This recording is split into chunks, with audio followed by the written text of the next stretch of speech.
So who wants to give a recap? More stalling. I like that. Oh, by the way, did you Photoshop that ghost weed image? That was pretty cool. Like for medical use only. That was legit. Yes, I did. I did Photoshop that one. Yeah, that's great.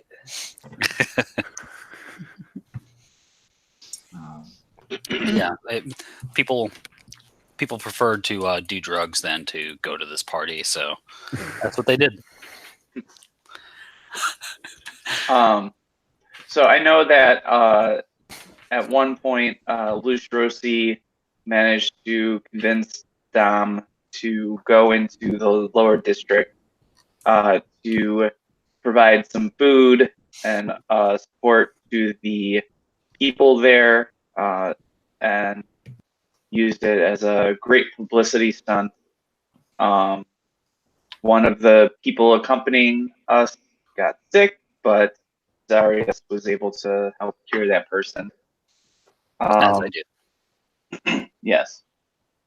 And then I know that Luce Rossi and Zarius had an extensive conversation with Razor Tongue in regards to the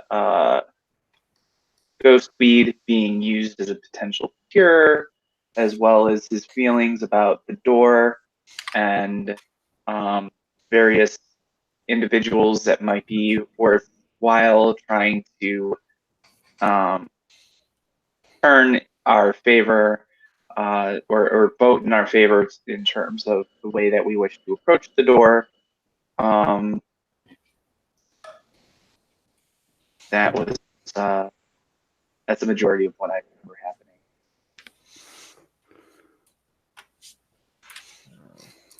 Does anyone else want to add anything to that? I wasn't here, so I can't. Right, of course.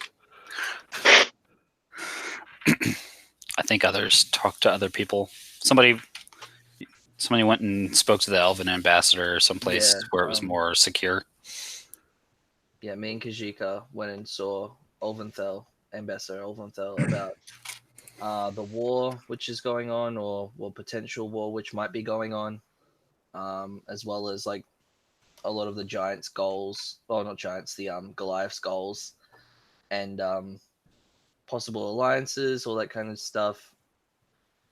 But yeah, I think that was she was being very political and avoiding making any promises like they do, and she's going to meet us at the party. Party. And Kajiko went to the Hobgoblin Embassy. Yep. And tried to get some information about what was going on from one of the soldiers there, who basically thought he was being investigated. Yeah. So, good. He still could be. So things could change. And then you went and visited the barber, Surgeon Nim. Okay. Yep, that's right. To make contact with her so that she was aware that you might need their services. Hypothetically. Very hypothetical conversation. Okay. And so we'll pick it up. It is later in the same day when you met with Olventhal. It's probably closer to 11 a.m. Everybody's up. And waiting in the mansion of Dom Petronio, one of the heralds comes in and comes up to Zarius and says, excuse me, Mr. Zarius, there's someone here to see you. I do not know anybody here. It is Elborn Masterson, the jeweler. Oh, I thought you were going to say oat dealer. The jeweler. Does his name sound familiar to me? Nope. The diamond dealer. Oh. I did ask for a bunch of diamonds. I'd forgotten about that. That also happened last session for those watching at home. I asked for a lot of diamonds. All right. So into the room comes a little older man, a human, and he's got a big case with him. And when he enters the room and sees you all sitting around, he freezes and his eyes go wide. And he immediately focuses in on T-Hole being close to the door and human and says, are you Mr. Zarius? I am over here. Oh,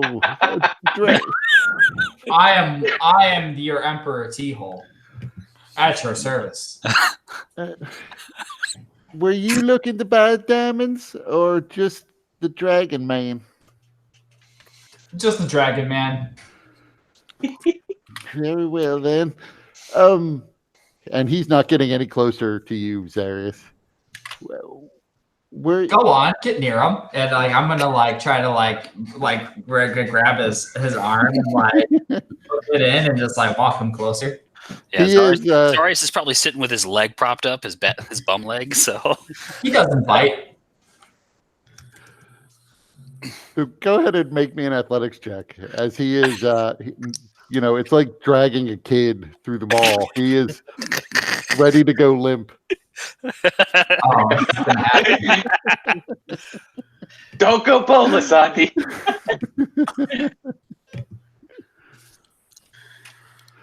You are easily able to muscle this older gentleman forward.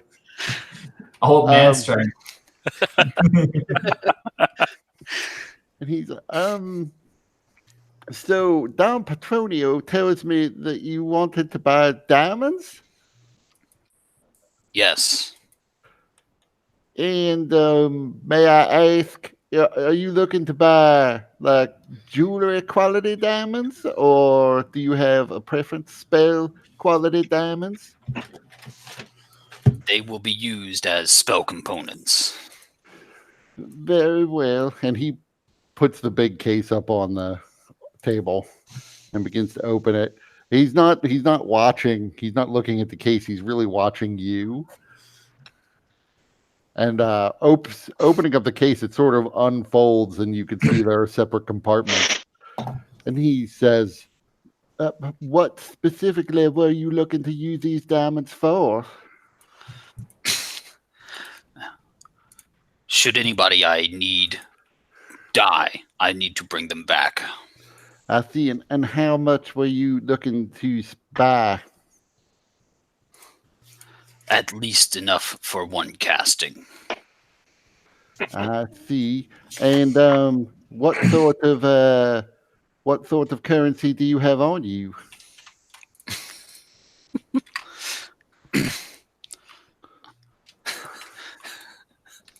How would he answer this? Does the bones of your enemies count? Do you accept that? No, I'm afraid I do not accept that. We probably have some gold lying around here or something. I thought that the Dom was procuring these for me. Well, that's not my understanding, but I could go check with him. I mean, I do supply diamonds to most of the nobility around here.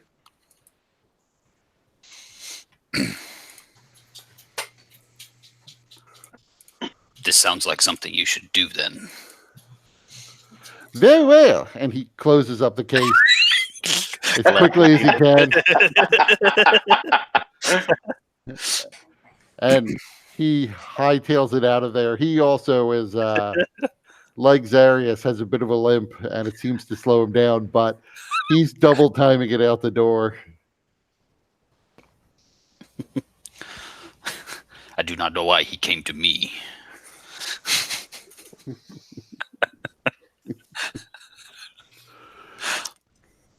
So does anyone have anything they want to do with their day?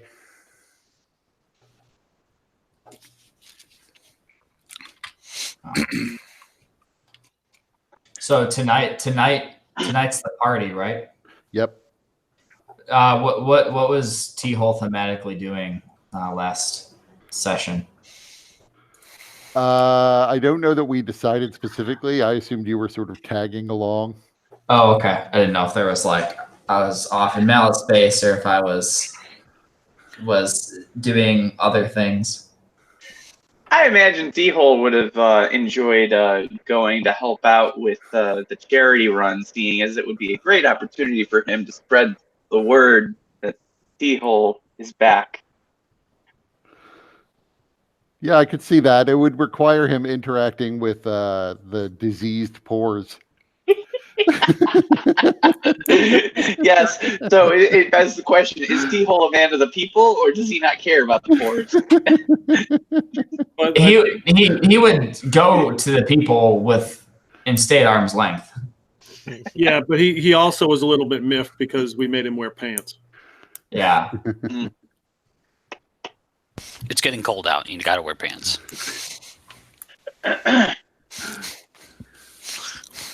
Yeah.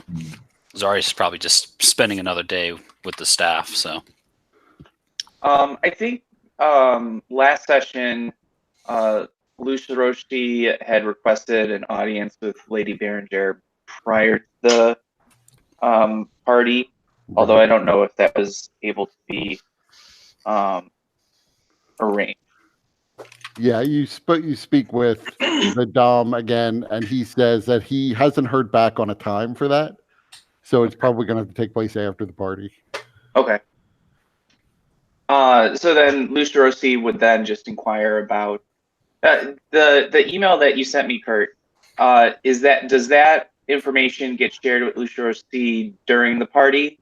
Yeah, I mean, you'd really get access to it after the party, probably. Okay. So then he would just be continuing to follow up to see if the box for philosophy is available so that he can maintain his senses. Yeah, that's not available yet, but you only need that when you go to court, not necessarily for the party. In fact, the Dom is pretty sure a lot of the attendees at the party probably will be a little disappointed if you're not at least armed. Like, you probably shouldn't wear armor. You should probably wear nicer clothes than armor, but they do expect you to be a little bit rough and tumble because you're all adventurers and that's what they came to see. Oh, okay. Because I was under the impression that we weren't going to be allowed to carry our arms.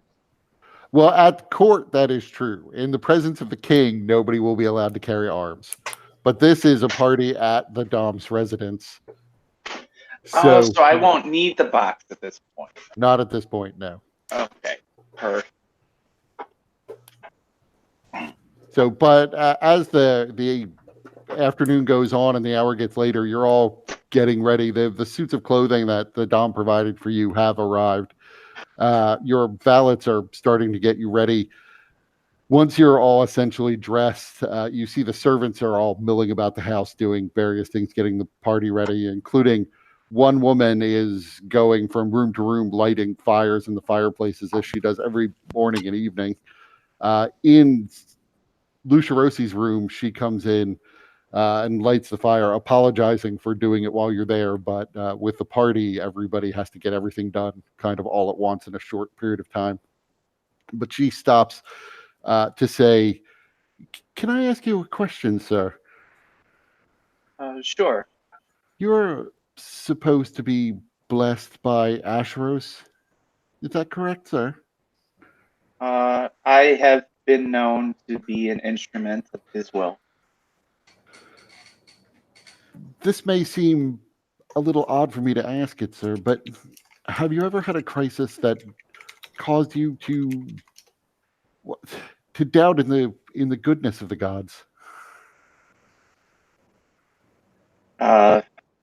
He kind of takes in a deep breath and releases it slowly and says, "Yes, despite the fact that I have been known as a paladin of Ashbros, and despite all of the things that I've seen and experienced, I have sometimes wondered what his will has in store for me, and have had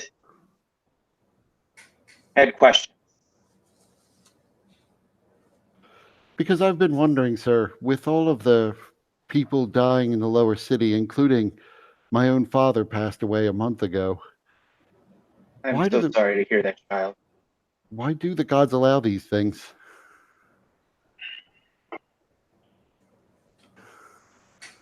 I'm afraid, despite having perhaps a closer relationship than most with Asteros, it is still not a question that I can easily answer. I do know that the gods work in mysterious ways.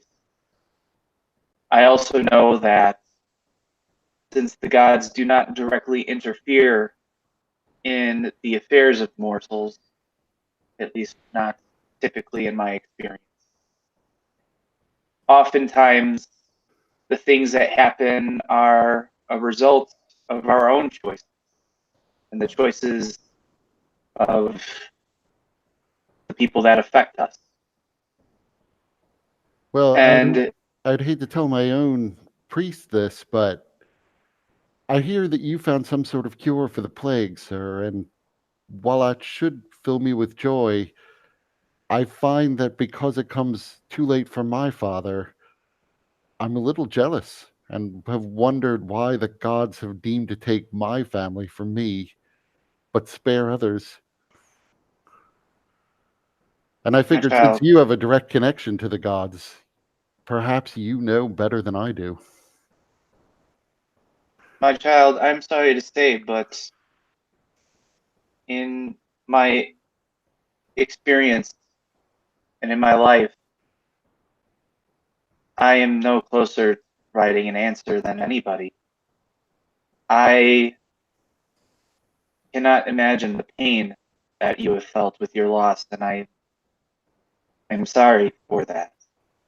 But your jealousy is a normal and expected feeling.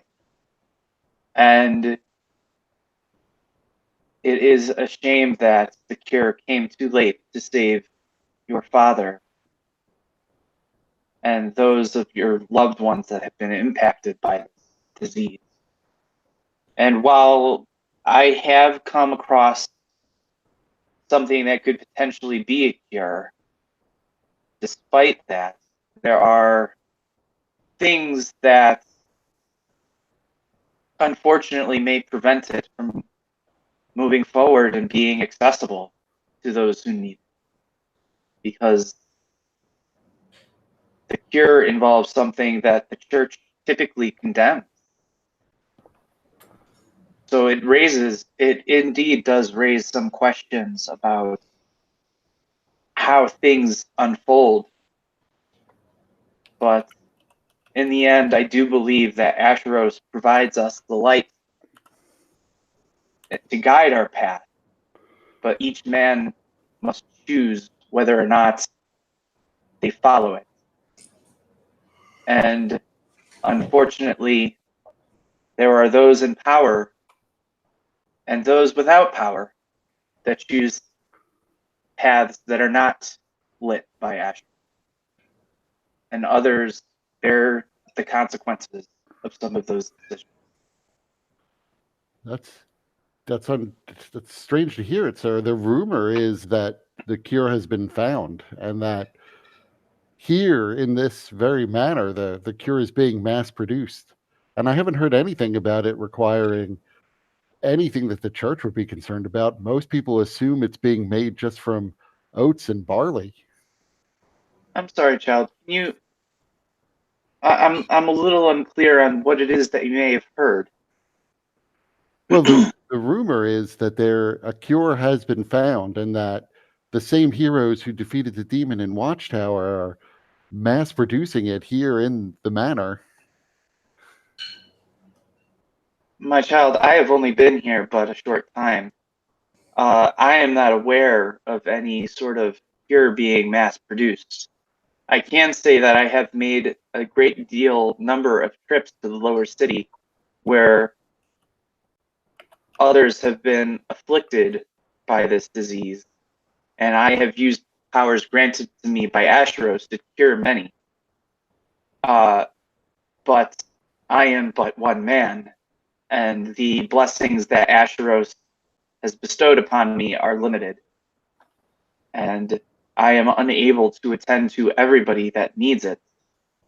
Additionally, a companion of mine has some talent in the art of healing. He has provided some assistance.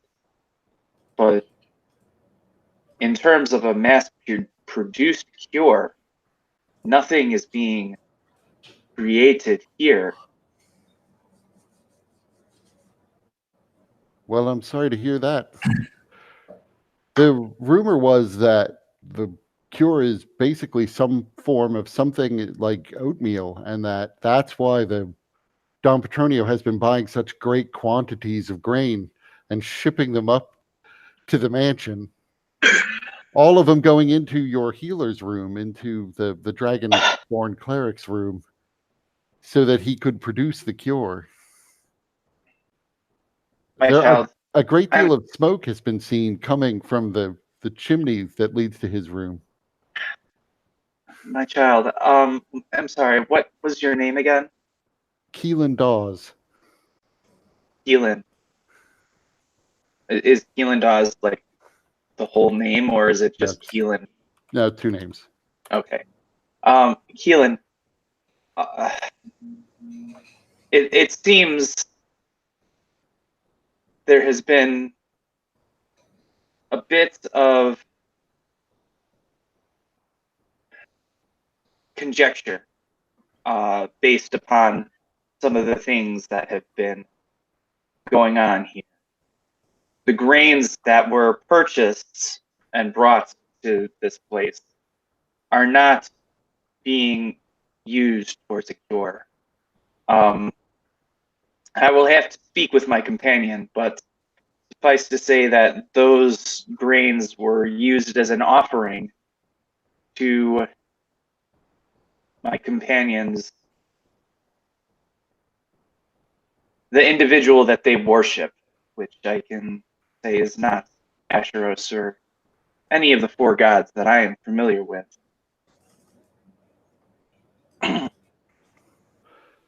Well, I thank you for your time, sir. I didn't mean to bother you or delay you from getting ready for your party, but I feel No, it is no bother. I feel a bit better about, well, my own lack of faith. Thank you. Hold, child, have you yourself been afflicted with the disease that took your father? No, sir, I've been quite healthy. Okay. Is there anything that I might be able to do to help alleviate you, even if in a small way, with the grief that you have experienced? Oh, sir, you don't have to trouble yourself with my problems, although I do appreciate it. It is no trouble at all. It is but a small offering because I cannot imagine the difficulty that you've experienced in this time. But perhaps this is the manner in which Asteros shows his light upon you in bringing us this opportunity to meet. And he'll pull 10 gold coins from his pouch and offer them to her. I know it is money, and it is a poor substitute for the loss that you have experienced, but perhaps it can provide you a decent way of life, at least for the time being, so that you might find comfort in this time of grief. So with that, you place the coins in her hand, and you can see tears begin to well up in her eyes, and she can't speak. For a moment, she sort of turns her back to you to hide her face, and then she turns around and flings her arms around your shoulders, sort of jumping up because you're taller than she is, to give you a hug. And she whispers thank you through her tears into your ear, and then she drops and puts her head facing the ground, her face down. She picks up her kindling and her the other thing she uses to start the fire and the poker, and walks out of the room. So a little Roasty while, feels good. a little while later, one of the servants comes up and says that the guests are beginning to assemble downstairs. Thank you. It's generally expected, that you will sort of be there in the main hall as they arrive, so that they can sort of see you before you begin mingling with everyone in general. All right, boys. Shall we get fancy? Lushros, you put a smile on. This is your time to shine. I am not looking forward to this event, but I do know the importance of smiling. And he shows his teeth, and they're huge, and just like any lion that you can imagine trying to smile. Great. And then he just T-Hole's like turns to the others, just like. Zarius, he doesn't really have those sorts of muscles to be able to allow for smiling. So all he can do is show his teeth. Yeah. Yeah. It should be known that Zarius probably has just cleaned up his armor and was wearing that.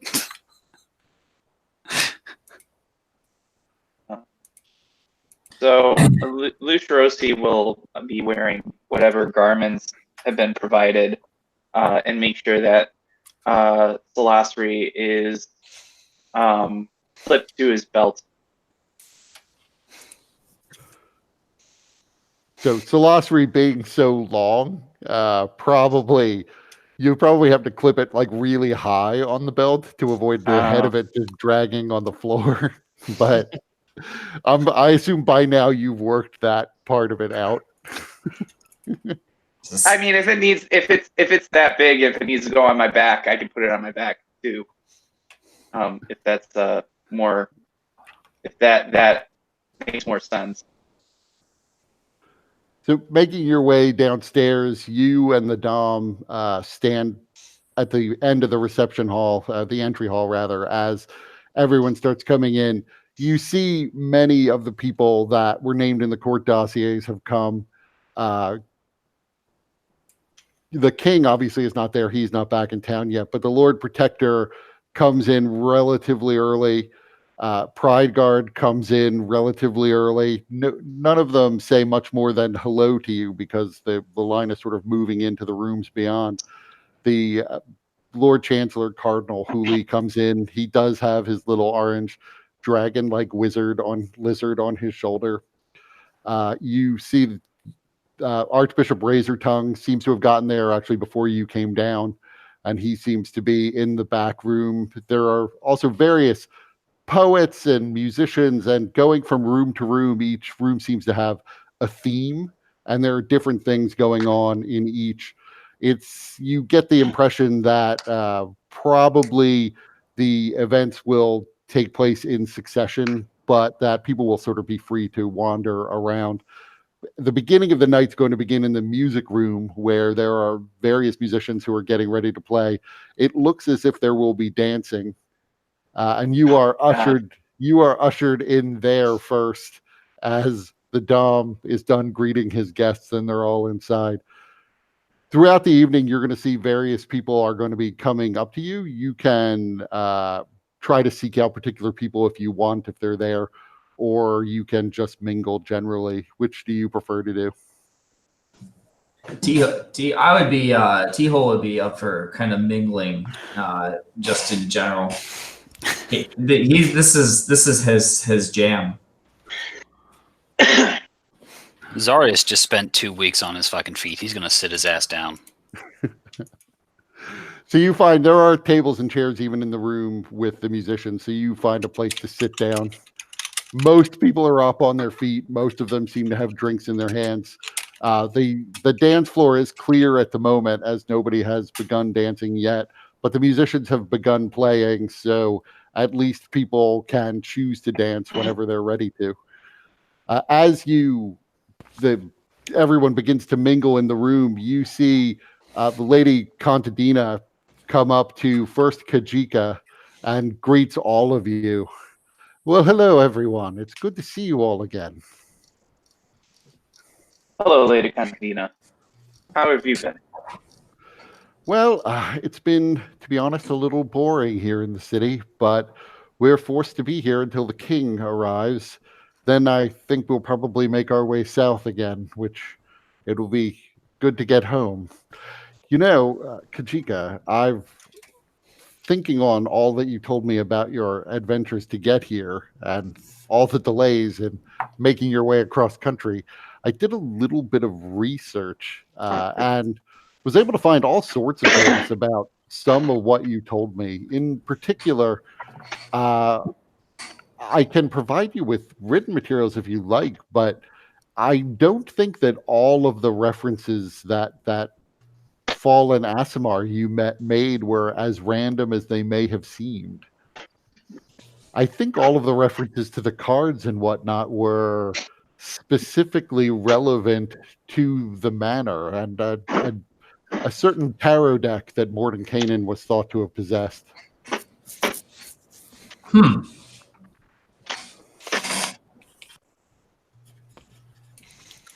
Teal perks up at this.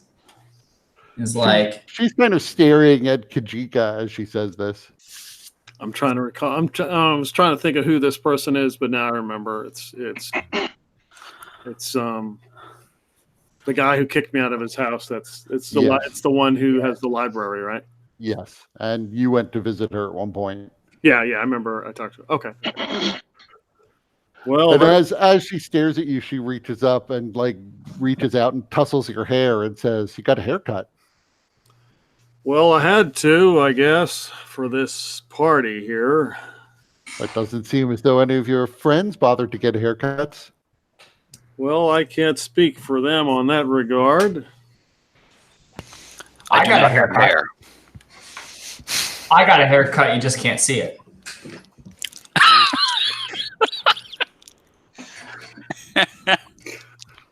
I've never cut my mane.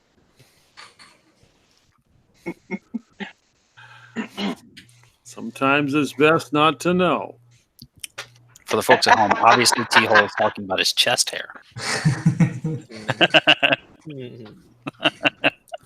Yes. Did she say she had some written material? Yeah. Okay. She would give that to a servant, though. She's not carrying it in here. Okay. So, have you been having fun in the city since we last met? Well, I wouldn't call it fun. What have you been We have up to been then? keeping ourselves occupied. Well, I have heard that you managed to find a cure for the Eastern fever. Where have you heard this? I've only spoken to one person about this. Oh, I think you'll find life in a place like this. You're never only speaking to one person because there are always servants in every corner of the room. word gets around quick. Lady Contadina, I'm sorry, but what have you heard about this cure?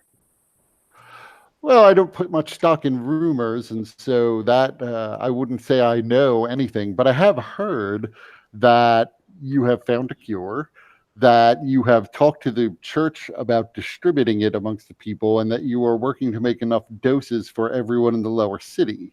Now, I don't put much stock in that. That would be very fast to find a cure, and to take it upon yourselves to mass produce it would be, well, it would be very nice of you if you did that. Yes, Zarius, speaking of this, I think we need to discuss the large amounts of grain that you have purchased and how that has been observed by others outside of Dom Petronio's. Why should I care? Yes, a dragon loves to bake its bread. Who cares what other people think? Well, It served its purpose. at least one person seems to think that it was the grain that was in fact the cure, and that the smoke coming from your room was the processing of the cure. Fine. Let them think so. That But- is Better that they do not think or know what it really is. They may get themselves in trouble trying to procure it. but it is irresponsible to just allow people to believe that grain can be used to cure this. Anyways, I don't know that this is a proper or appropriate time to talk about it. I just thought, since Lady Contadina, you have mentioned it, that Zarius, you should be aware that your large, gratuitous purchase of grain has not gone unnoticed, and rumors are beginning to fly. As I said, I do not care. It will not harm anyone. Some farmer is now very rich. I hope that is all that has been the consequence of what you have done. But yes, Lady Contadina, in regards to your question, we do believe that we have stumbled upon a cure, and I have spoken with Archbishop Razortongue about it. Hopefully, he and the rest of the court can come up with a way of using the information to help those in. Well, if the Archbishop knows about it, then perhaps I should go speak with him. He might be able to at least provide me with some of the details as to how we can help. Are you going to have the churches distribute it? That would be quite an interesting thing to see. I mean, I suppose you know from having been at the White Quill's Tower, but we would probably be very interested in helping to produce and distribute it. Oh yes, you are healers by trade, yes. Among other things, we're hoping to promote the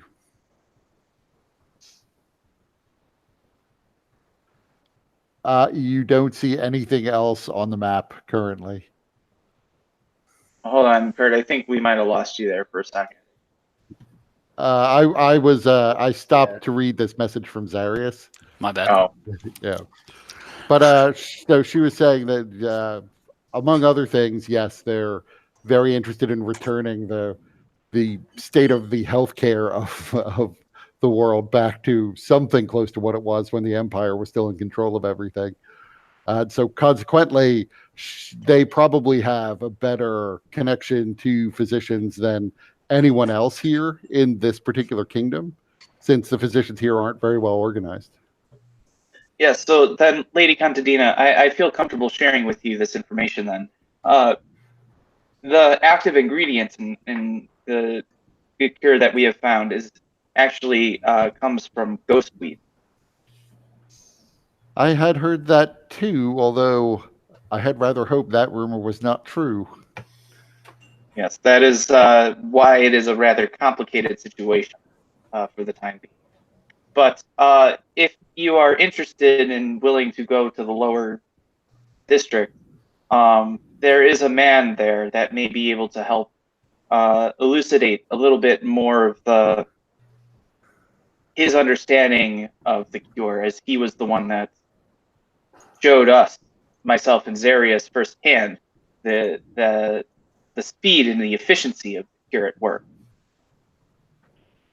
Well, we should discuss this. If you're free tomorrow, I'd be happy to learn more. But as this is a party, perhaps we should get back to the matters at hand.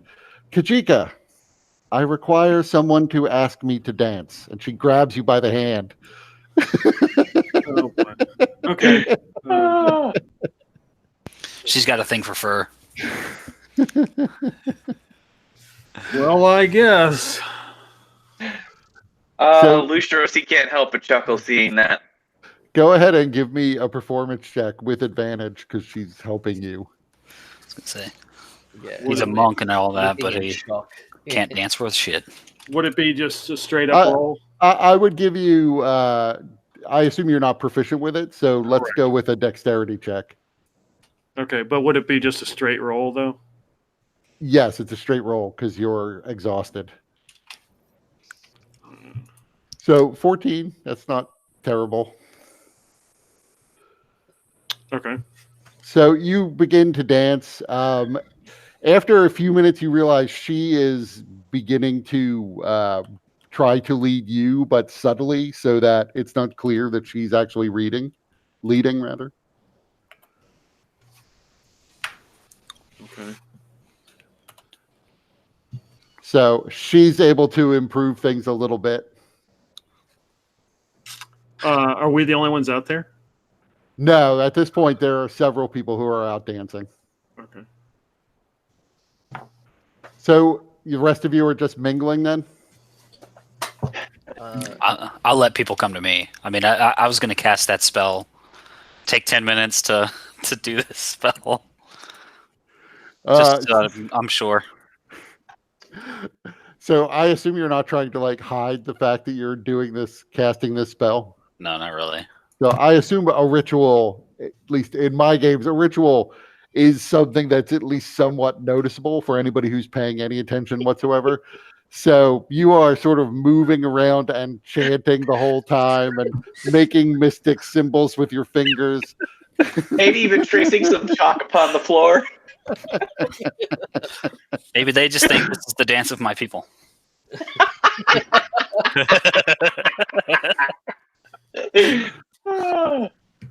And so go ahead and give me a charisma check. Oh boy. I can just do that. You can see some people are curious, some people are keeping their distance. Nobody seems to be set off by the fact that you're doing this, but there are a number of people who really are unsure whether or not you understand what a party is. Like,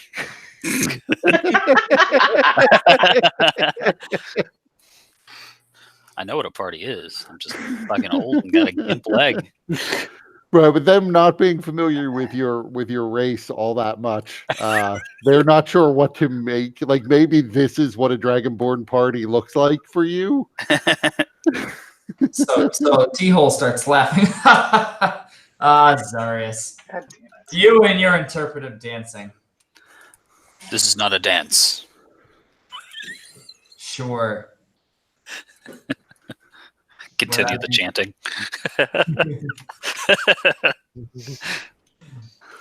So as you're doing that, a very elderly dwarf who you would recognize as now Duke Prideguard comes over. He's got a cane. He is moving very slowly, like cane, step, step, cane, step, step, cane, step, step as he approaches you. So he is also not dancing. This will be the guy. We're just going to sit here together, aren't we? Just grumble about the young people. So I understand that you are the people who killed the demon in Watchtower. Is that correct?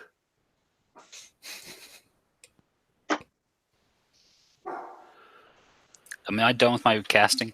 Just checking. No, he's doing this when you're in the middle of your casting. Okay. Yes, that's us. I am the Duke Jean Valerie remember de Prideguard.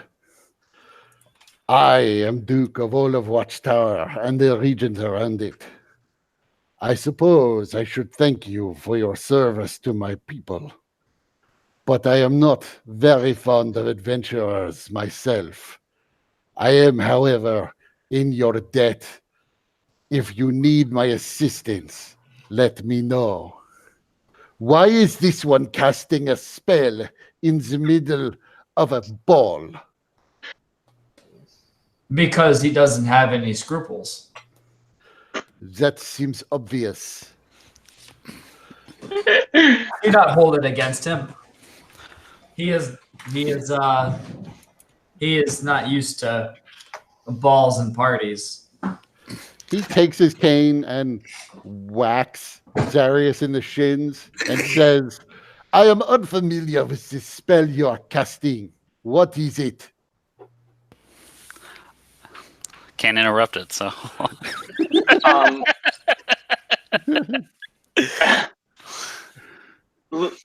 so Lucerosi is going to try and step in after realizing that this is Pride Guard. And he's going to do his best to try to smooth things over. And he's kind of awkwardly going over, because with all these people around, Lucerosi is actually seeming to be quite shy. And he says, I'm sorry,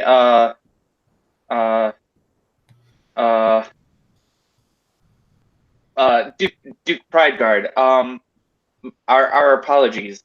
My companion here, he does not really understand the etiquette at these things. His people have strange ways, but certainly he means no disrespect. And who are you? Oh, my apologies, Duke. I am Lucerosi, Paladin of Ashtaroth. Well, you sound to have a bit of a stutter to you. You should work on that. Yes, I shall. Thank you. I understand that you are the leader of this motley group of mostly corrupted beings. But he's So not. I would take you to be, Lucerosi chuckles at that. I would have taken you to be a beast yourself, but I am informed you are actually Asimar. The gods work in very mysterious ways in your case, sir. Indeed, they do. I Just- cannot disagree with you enough there, or I cannot agree with you enough. I'm sorry. As for leader of this group, Yeah, no, you would not have a hood on. right? Yeah. So everybody knows Lucerosi.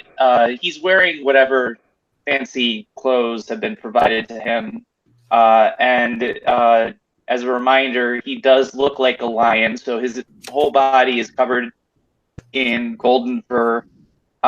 His eyes kind of have almost like an inner glow to them, and have a golden hue. But his mane is like an iridescent silver that kind of changes colors based on how the light reflects off of it.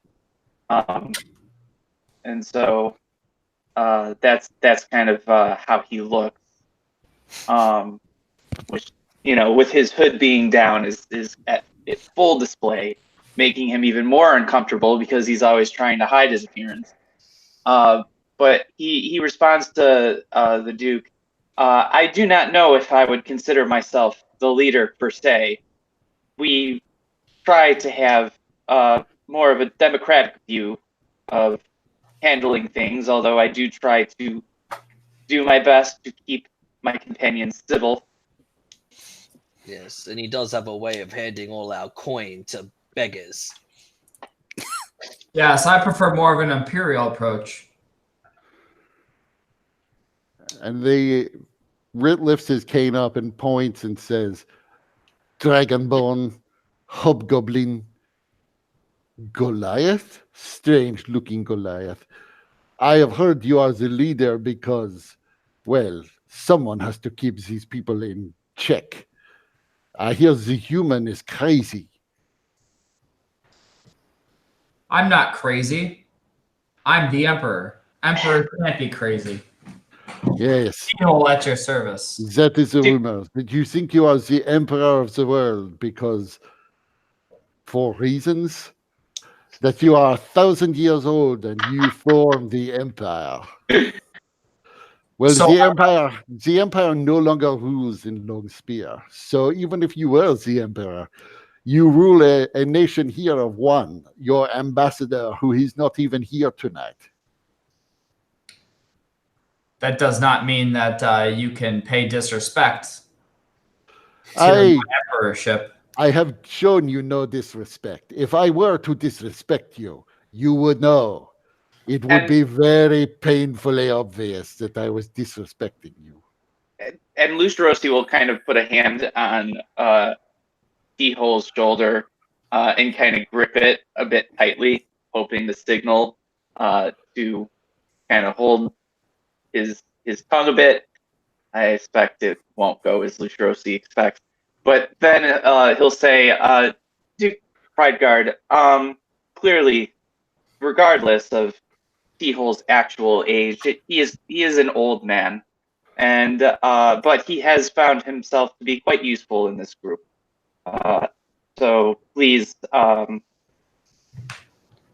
take what he has to say with a grain of salt and know that he is not always as well understood as one might expect of his younger peers.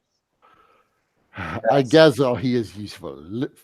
Come with me. I have matters I need to discuss with you anyway, and you are all here now. Come into a room where there's not this blasted music playing behind us. Yes. And he turns and starts slowly, cane, foot, his way towards the door. Lucerosi will gladly follow if it means an opportunity to even temporarily get away from all crowded noise. So who's going? And also trying not to show disrespect. Is he expecting everybody to follow? Yes. Well, I mean, I don't know. You don't know what he expects necessarily, but he sort of vaguely demanded of everyone that they come. You are probably just finishing up your ritual. Okay, perfect. That'll last for, and then I'll just concentrate on that for 10 minutes. Just make sure. Yeah, you do detect, I mean, in a room that's sort of filled with people, there are a couple of diseases, but there's nothing major. It's colds and minor illnesses that you're detecting around you. Maybe some STDs. Yes. Yeah. All certainly. What's the range on it? I believe it's 30 feet. Then you would And 30 definitely feet, yeah. you would definitely detect STDs. In fact, there might be like a huge shock when Everybody's groinal area is lighting up like a beacon. well, in particular, when you get into range of one particular dwarf, Lady Strongjaw, you see that there are several STDs she is carrying. Is T-Hole following us? Yes. All right. I'll just what's her name again? Shit. Strongjaw. If you find yourself with the Strongjaw woman, protect yourself. I mean, she looks like she's quite a fighter, but I think I can if you know what I mean. Bring some lambskin. Lambskin. I suppose Duke Petronio could provide lambskin. He was able to procure grain, so lambskin doesn't seem out of the question. Is the Duke a married man? You've not seen a wife if he has one. I presumed he was a bachelor, but Then he might have lambskin, yes.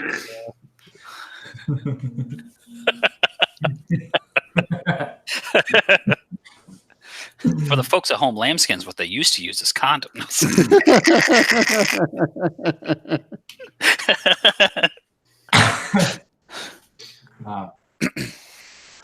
So walking into the other room, he stops and drops down into a chair. Assuming there's another one, I'm going to do that as well. Yeah, there are chairs in most of the rooms in this place. So, I understand you are interested in the magical doorway. Yes, we are. Greatly so. And you wish to enter it somehow. Well, first we wish to know where it is. Let's not get ahead of ourselves. Let us discuss this. We are discussing it. We would like Yes. to know where it is first. Duke Prideguard, it is certainly our desire to be able to enter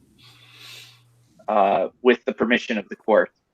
Yeah. Also, as you walk out, Kajika is still dancing, and Contadina leans in and whispers into your ear, saying, I think all of your friends are going to talk to Pride Guard. That's probably a conversation you're going to want to be a part of.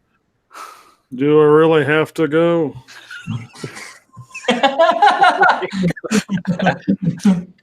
Well, there's always another dance here when you're ready. Very well. Okay.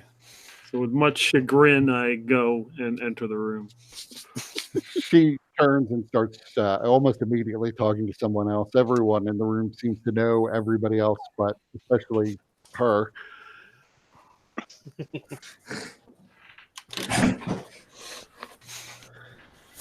Oh, good.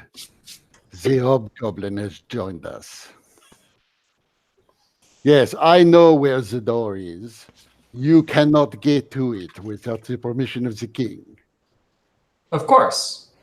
And you cannot get the permission of the king without the permission of the Privy Council. And perhaps one or two others, I suppose. And it would be most appreciated and gracious if you would place your support behind our request. Well, I owe you, this much is true, but tell me, what good would it be for the Kingdom of Longspear to allow you to be the ones to penetrate the manor? The sooner we do so, the sooner we leave. I believe that is something you wish. As long as I do not have to run into you, I could care less where you are in the world. If Dom Petronio is happy to put you up here for 1,000 years, you will probably never cross paths with me again. Duke Prideguard. You underestimate us. Unless we happen to return to Watchtower and, rid it of some more demons that seem to make their way into higher positions, as we did before we came here. Tell me, I'm curious. Were you aware of any goings-on with the nobility or the people in charge of that city before that happened? Did you notice anything odd or off-putting? I was not aware of anything unusual with the Chamberlain or with anything else going on in the city. He seemed perhaps a little distraught over his wife having left him, but that is to be understood. Others have told me that since then he became cruel and mercurial, more so than normal, but he would never dare to be that way in my presence. So, no, I did not notice this. And as I say, it is a service you have done me, that you have rid me of him before whatever plans he had in place could have come to fruition. I imagine he had some things to do with the attack of the giants, which we were able to repel, but perhaps subsequent attacks would have followed. Perhaps they would have found some weakness in our walls. Perhaps he would have created a weakness in our walls. I do not know. But I acknowledge wholeheartedly that I owe you for this. Yes. Nonetheless, I am a nobleman of the Kingdom of Longspear, and I have to be concerned with what will happen to this kingdom if I let you enter this manor and carry its treasures away for yourselves. So, Duke Prideguard, I, as much as I would like to, can not speak for this group, but speak for myself. My primary concern is the fact that within the door may be great evils and dangers, and it is my wish to see those things not be a threat to anybody, whether it is Longspear or anywhere else. And I believe that myself and my companions are the individuals best equipped to deal with these threats. And what dangers do you expect to find inside the manor? Well, if demons have like entered the highest of the court, like have entered the court, well then there's most likely demons inside this door as well. So far as I know, there are no demons in the court of Longspears. There was a demon in Watchtower, in an administrative role in Watchtower. That you believe there are demons inside the manor? Not for the same reasons that Elweir has mentioned, but we do believe that the previous owner of the door had some nefarious plans and access to dark magic that may have been locked away within the manor. Well, first, I must congratulate you on having fixed your stutter. Second, I want to ask, do you think that the demons that you defeated in Watchtower perhaps came from the door? I do not think so. It would be my understanding of the door is that it has been completely locked for quite some time. I do not think that anything has passed in or out of the manor. But I would not put it. Oh, sorry, Hillary. Oh yeah, sorry. Do you know though if the door made its way into the Auric Mountains? Because there could be a possibility that they did come from the door. So far as I know, no. The door appeared in Watchtower perhaps 8 or 9 months ago in a sub-basement of the palace in which I reside. We then moved it after stabilizing it because it was originally teleporting from wall to wall, but always within the sub-basement of the palace. We stabilized it so that it was permanently rooted to one wall, but we could not find a way to open it. We then removed that section of the wall and we brought it here in a cart to Longspear. It has otherwise, since the day it was first noticed, not disappeared from people's sights.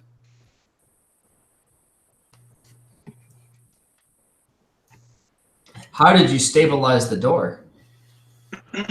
Well, it was first a matter of figuring out why it was not permanently anchored. We then used a variation on a planar transfer spell and a magical circle around it to force it to stabilize in one position on this plane. We believe the door could be dispelled, but we have not done that as we don't know where it would reappear. Do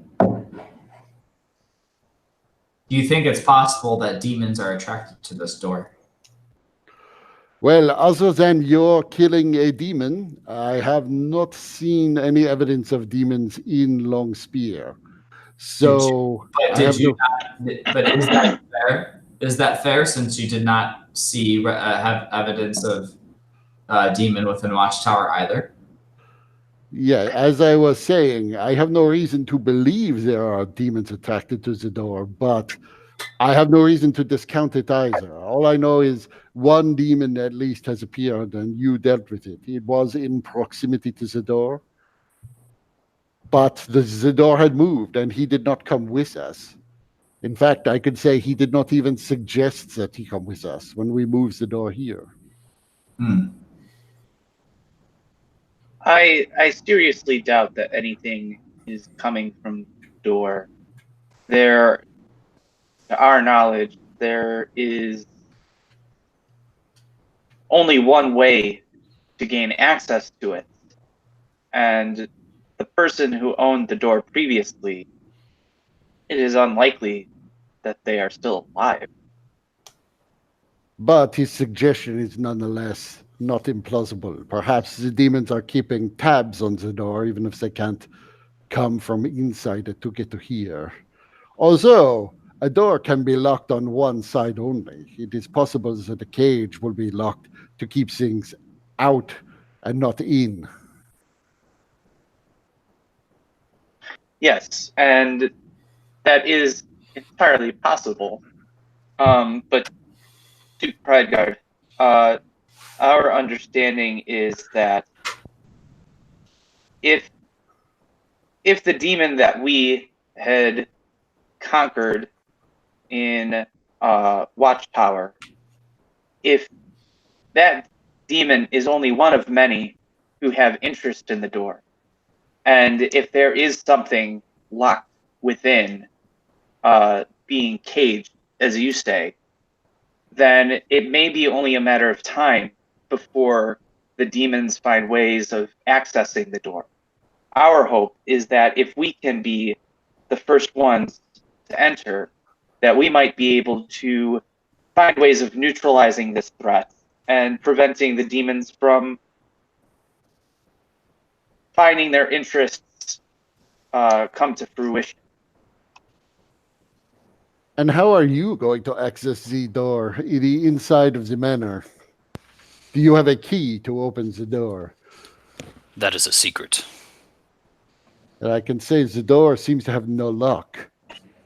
So I don't know how to open it myself. We have tried both magical spells of opening and magical objects that open things. None of these had worked on the door. Suffice it to say, we can access the door. We can open it. No one else can. Would you not consider then selling the secret to the door to Longspear? Longspear could then send in properly trained military units to explore the inside. I do not believe your military units will be equipped to handle what is inside. But you do not know what is inside, you say. We have suspicions, Duke Pride Guard. Well, as I say, I owe you this much, so very well. I will throw my support behind your petition. That is very gracious of you. We cannot tell you enough how much we appreciate it.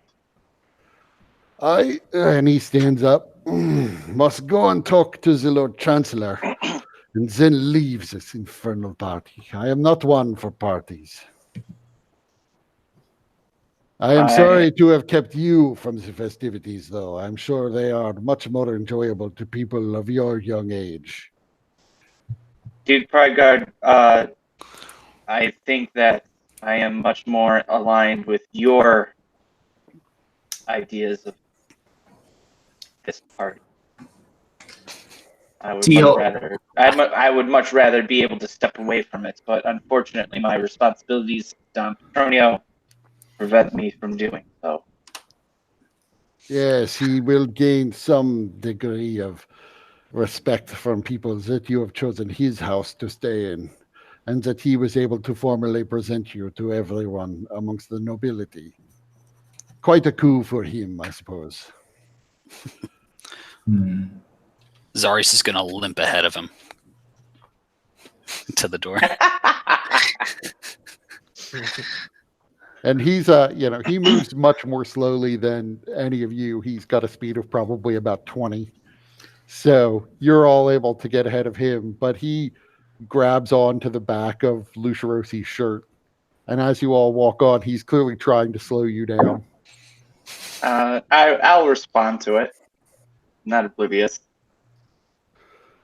Do you trust your hobgoblin friend? I do. Do you think he is in league with his people? I trust his allegiance to this group more, or inherently. Whether he has any kind of allegiance to his people, we've not discussed it, but I would trust Kajika with my life. Well, I will trust in you to ensure that he does nothing that will be to the detriment of the defense of this kingdom. As a paladin of Asheros, it is my duty to protect all peoples who bathe within his light. And I shall continue to uphold that duty. And let me ask, as a paladin of Asheros, why is it that you work with an infernal tiefling like Kexicus?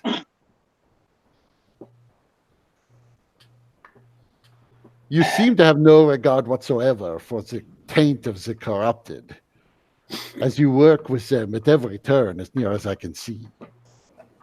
It is not necessarily something that I seek out, but it is actually Zarius who showed me that even those who are tainted with the blood of corruption have the ability to be redeemed and can make choices that are aligned with those of us considered the created. Well, you should be aware that the Hobgoblins people are, by all reports, massing guns on their border, on their side of their border with us. Some of them, they say, are 100 feet long and able to hurl balls more than a mile. War is coming, and you may find his loyalties are in flux, if he has any regard for his people at all. I appreciate you sharing this with me, Duke Hardguard. I will certainly be cautious but as I said before, Kajika has saved my life more times than I can count, and I his. So I do trust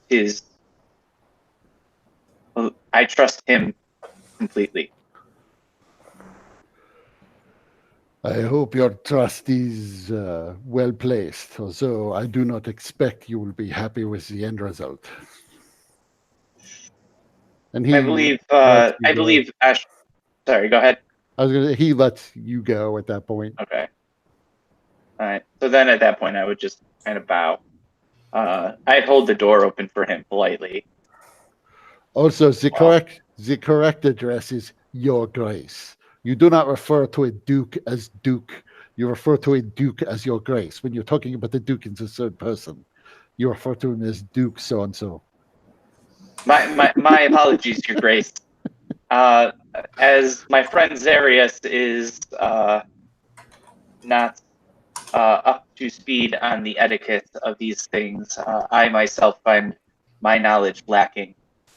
So forgive me for any insult that I may have unintentionally placed upon you. There's no insult. It just simply makes you look like a fool.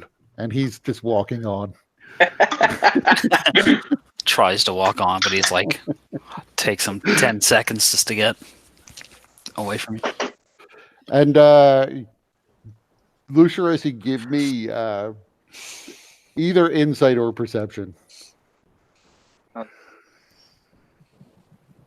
It will let me access my computer. So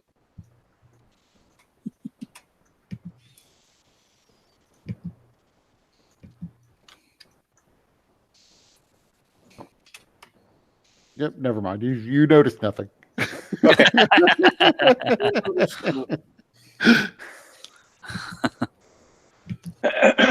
You go back into the ballroom where some people are still dancing, but you can see a number of people have moved on to the outside, where all day long people have been spreading sand around in an outside courtyard. People seem to be getting sets of bleachers have been lined up on both sides, as clearly they're planning on having some sort of imperial-style gladiatorial fight. As you can see, warriors on both sides of this pit of sand in between the two sets of bleachers. I'm gonna And up to T-Hole comes Gemmel Strongjaw, the drunken dwarf, Yes. who takes her big meaty hands and puts them on T-Hole's shoulders, almost driving him into the ground. Oh, hi. Who are you? I'm Gemmel Strongjaw, and you're the wizard who defeated the demon. That is me. I think you're gonna have to buy me dinner first, or at least show me to where show me to another drink. I need to get to your level. Yes, and she puts her arm around your shoulder. We need more alcohol. Yes. I hear that you guys are going to cure the fever or something, but really, you're going to start selling weed.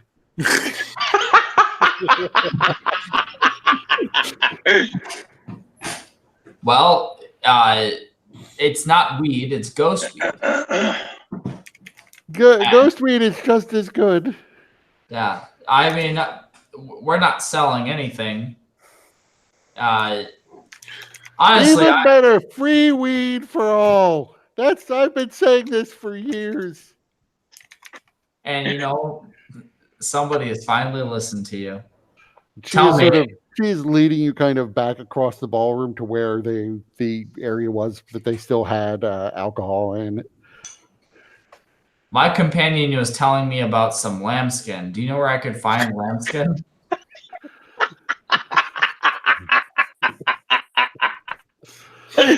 Never touch the stuff. I don't like it. There was like a weird smell about it. Raw dog. That's what I say. Raw dog. That's what I've been saying this whole time.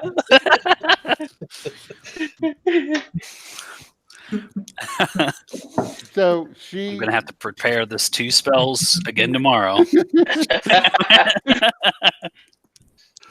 She leads you like into the room where they had the drink set up. The servants are all still there, but she is now directing you across that room into a sitting room that's next to that. She's not even going for the alcohol. Oh. Aren't we going to get a drink? No, I've got better stuff. Let's just come in here and get the better stuff. Just to confirm, does she light up whenever I cast that spell? She did light up. The detect evil and good? Oh no, she didn't light up for that. Okay. Well, I know she lit up. I gave my warning. So she leads you into this sitting room and pushes you down on a couch and drops beside you and starts rummaging through the inside of her dress and pulls out a pouch of a sort of a metallic looking powder. This stuff is better. Try this. And she like opens up the pouch and holds it out to you. I'm okay. I'm high on life. So she's like, you're missing out. You're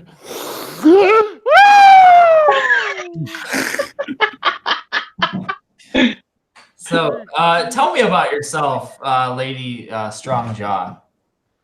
Oh, there's not that much to tell. I was born into a really wealthy family. I'm really wealthy. I was trained to fight, but there's not really any fights that they let you get into when you're super wealthy. So everything's pretty much boring, except, for the drugs and the sex. So that's what you've got to focus your life on. The things that keep you happy and centered, like drugs and sex. Why don't you just leave the city and go fight and adventure as you seem to want to do? I myself am an emperor. I am the emperor, the original emperor, as you may have already heard. And I adventure myself because That's what makes me happy. Tell me more, but first, take off your pants. I think we should invite a couple more people. I like the way you're thinking. I gotta tell you though, this is a party filled with squares. We might be able to sneak down to like the servants area. Maybe some of them aren't squares. But first, take off your pants. I would rather wait. I'm feeling a bit flustered right now. I was told you were cool. Are you a square? I'm cool. I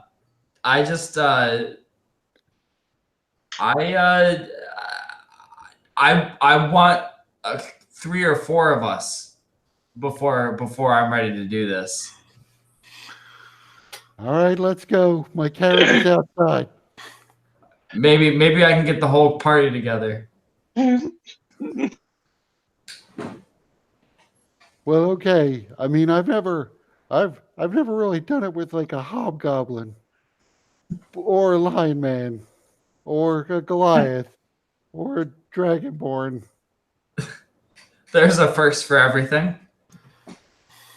Let me go ask them really quick. All right, I'm gonna go get the carriage ready. Okay. So T-Hole gets up and kind of Understand this. You go find him. Be back there in like 10 minutes, or else I'm gonna come find you. Yes, I'll be there in 10 minutes.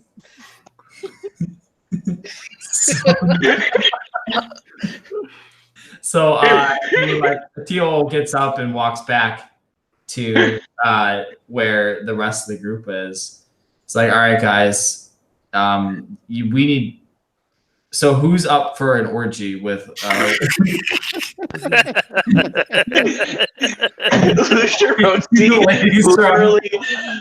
literally looks at you, doesn't say anything, and just walks away. Did you say an ogre? Ogre mage, what? Well, one thing led to another, and I know I was able to buy some time, so it's either you're down for an orgy, or maybe we can make up an excuse as to why the 5 of us can't go in her carriage. My anatomy is incompatible. You have fun. She is lit up like a Christmas tree on both drugs and diseases. Yes, I know. I'm not touching that with a 10-foot scepter. I can cure you. Have fun.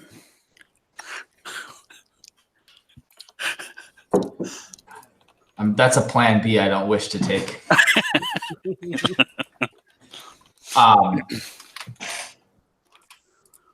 Well, I may need you as a companion in this fight that we're going to get in. And I'm like pushing myself forward through the crowd to try and talk to somebody who's officiating like this gladiatorial combat or whatever. Yeah, it's still, people are still milling about and getting organized, so it hasn't started yet. Okay. Oh, that's good. I'll go tell Lady Stronghold that we have a fight to do. Who's drunk? I'm not drunk. I'm high on life. He got a contact high from the Lady Strongjaw. Tell her that you got to go and get in the ring and get beat up a little bit before you can get turned on. She'll probably comply. She might participate. Boy. So you wander outside. She's out there looking around, probably waiting for her carriage to arrive. Oh, good. Where's your party? Apparently, we've signed up for a gladiator fight, so I'm not going to be able to join you until that's done. Well, how long do you think that's going to take? How long do fights take around here? Not usually very. Wait, I have an idea. And she reaches back into her dress and pulls something else out and opens it up and sniffs it up. Oh, so good. And then she just blows it in your face. Make me a constitution save. Oh boy. Yes. Fail it. Don't roll.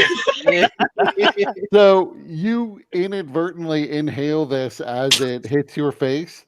You begin to see just like colors sparking, like all around you. And like then just like blobs of color moving. But that's it. You're unconscious. Meanwhile, back at the rest of the party. Yeah.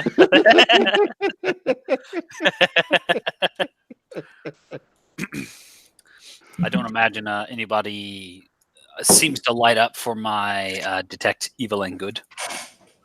Let's see. Aberration, celestial, elementals, fey, fiend, and undead. No, you don't any of these things. All right. Well, I mean, I guess there's a question of no, I think even Asimar are not. So Lucirosi wouldn't light up. Right. He As would be humanoid. humanoid still. So you do see in the crowd milling about, you have noticed Hanalei bin Shafaz, who was also Asimar. Sort of obviously Asimar in her gaze. And she does not try to hide it ever. So, but no, nobody seems to be fiend, fey, or celestial here. So what did you want to do? What did you want to talk to the officiant about? About joining. Well, sir, this is a traditional imperial fight. You could join, but you would have to use one of the official sets of weapons and armor. And what would they be? And I'm like looking around. You probably would be best off with either. All of these fights are basically unarmored. They might wear some cosmetically. They might wear like one shoulder piece of armor or a helmet, but basically everybody is unarmored. One style is shield and short sword. Mhm. One style is net and trident. One style is spear and dagger. One style is lasso and dagger. All of these weapons are tiny. These are the I'll- traditional weapons of the Empire's gladiators. I'll use the spear. Fuck the dagger. So you take the spear and dagger. You don't have to use it, but they offer it to you. Yeah. Let me see if I have a.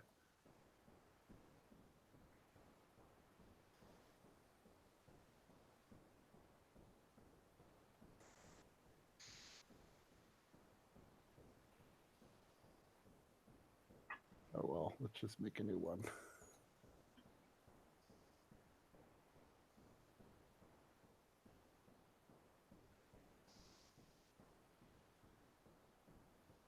Well, let's take a 5-minute break. I have to use the restroom anyway. Okay. And I will set this up for you.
So Dustin's off being assaulted anyway. So Yeah. Assaulted. No one said anything about being assaulted. well, I mean, unconscious and being carried away in a strange carriage. Saturday night. Stranger danger, stranger danger. You got to use the buddy system. You did not. Yeah, You by, tried. You did not. with a woman who apparently does not like condoms. Talk about lacking scruples.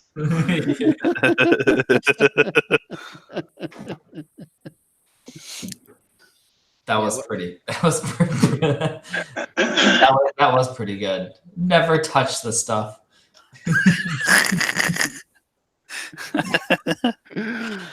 So Hellweir, they put you in the ring with somebody else who's also armed with shield and short sword.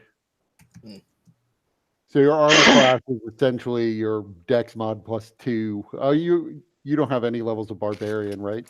Nah. Did he just like go straight in, or did he have a chance to like talk with us first? I assume he went straight in. Yeah, I don't think I would have. Maybe I was looking for T-Hole for a moment, and then I'm like, nah, I don't need him. So roll initiative. All right.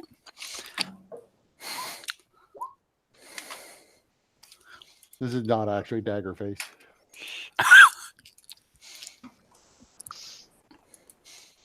Is he here? Is he at this party? You don't see him. We're So- at the same house though, right? Yeah, he's staying in the same house. All right. I know where his room is. Yeah, you know where his room is. I'm actually gonna go check on him. Okay, first we'll handle this combat. Yeah, I figured So- it would probably take me a couple minutes. So So Hellweir, roll initiative. Oh, you yeah, did? You I didn't did, click yeah. on it. So. Was I meant to click on my character? We haven't got like a screen up or anything. Oh, hold on. Let me switch you over to this.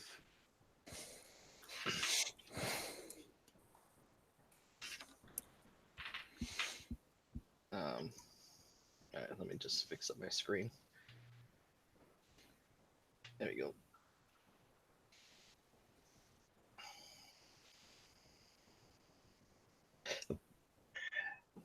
If Lucirosi is observing this fight, he would probably make some statement to the order of, at least Hellweir found a way to do this appropriately.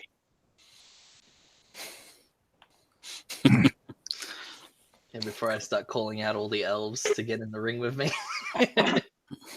So you get to go first. the battle has only just begun, I would say. I haven't got spear in my thing. What do I roll? A D, like is it a D8 like to hit or to damage? I thought a spear was a D6, but I could be Oh, mistaken. yeah, you're probably right. All right. Well, if that's the case, I'll just roll my hand axes because they've got like the same.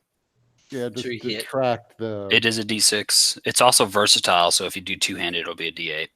Oh, well then I'll be doing that. You could also throw it if you really want it. It's true. It's a good opening. I'll do that.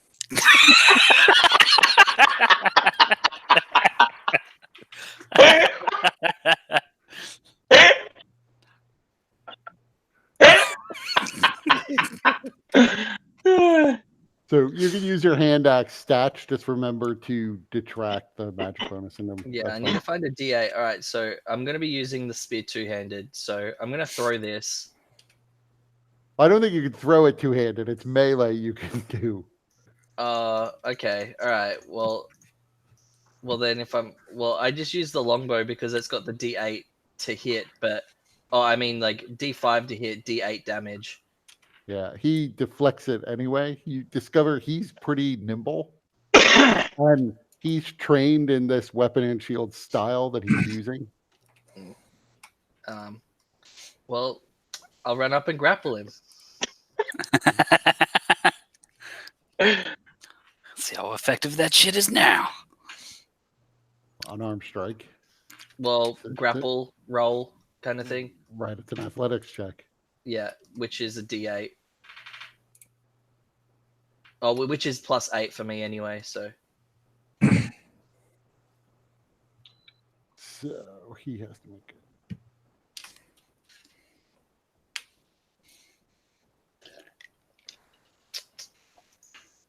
So he manages to throw you off as you try to grapple him. what the fuck have I signed myself up for? Are you doing anything else? No, that's my 2 attacks. So let's see how he goes. So he takes his short sword and stabs at you twice. Ouch.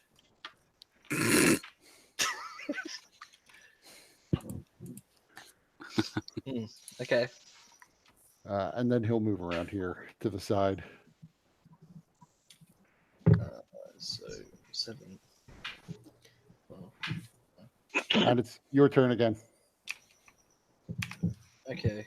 Well, let's spear him. You threw your spear. Your spear's Oh, over here. It's over where? Over there? Oh, okay, fair enough. Well, I'm gonna punch him. I don't need weapons. That hits. Cool. I do disarming strike. And then I pick up his weapon and stab him with it. Well, what's disarming strike isn't Oh automatic. yeah, sorry. Yeah, you're right. He's gonna do a strength roll versus my spell save DC, which is Is that athletics or just any strength roll? it just I says think strength. I think it's a save. Yeah, a strength saving throw. Yeah. And the spell. Hang on, 8 plus. I think he made it. Well, he made it. Yeah. Okay. That's cool. Well, I'm gonna strike him again. Well, don't you get to add your? Oh You yeah, still I get to add your as damage. well. You're right. Yeah. And there's a superiority damage.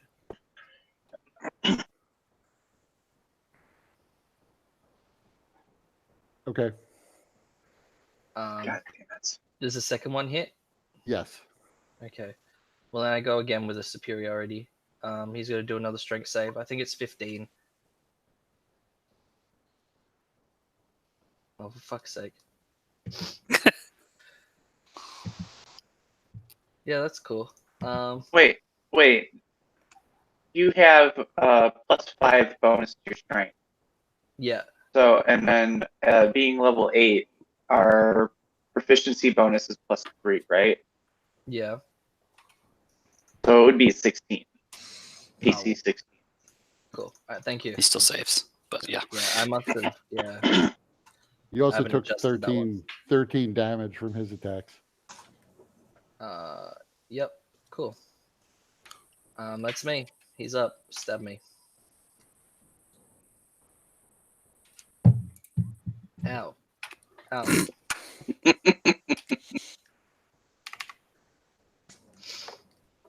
And he continues to bob and weave, moving around you so that the crowd is at least entertained. I'm like, stop dancing, you fairy. And then I swing at him again. Oh, that one misses. He dodges me. Yes, he dodges that. And then I'm gonna try and grab him again. Oh boy, he's done. He is probably grabbed. Yeah. Yep. Yeah. So you have him grappled. Yeah, I have him grappled. Yep. And it's his turn. Yep. He is going to stab you once. I don't know if that hits. What's your armor class now? 13. You said it was like Dex plus. Yeah, if you have a shield, but you went the spear route. No, I got no shield. Yeah, So it's just 10 plus your dex. 10 plus Dex. That's 12. So yeah, you're good. So he does another 8, so it's like 42 damage total. And he is going to try to grapple you. Oh. I like how you just smiled when he said that. Oh. Oh, you said. I But- gotta roll against that. Yeah. Yep. Athletics. Yeah. But he is unable to do it. It's your turn. All right. So, now that I've got him grappled, I can make attacks at advantage. No, So- he's not restrained. He's grappled. Oh, okay. All right. Fair enough. Unless you have the grappler feat. I do. Yeah. Okay, I didn't know that. Okay. So let's just beat him up. You should just drag him around the ring just cause you can. Yeah, I will. I'm gonna drag him around and just like uppercut him in the guts. Just, So the first strike misses even with advantage. okay. So yeah, let's go over here 15 feet. I might throw him into the crowd. We'll see. It's a good thing no one explained the rules.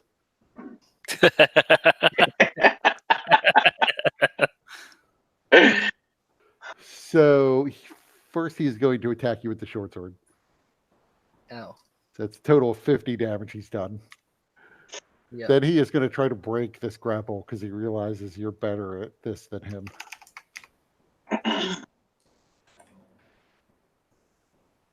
He got it. You can try and use an action point. Yeah. I got him where I want him. I'm gonna action point that. Hang on. Thank you. Oh, that's Oh. great.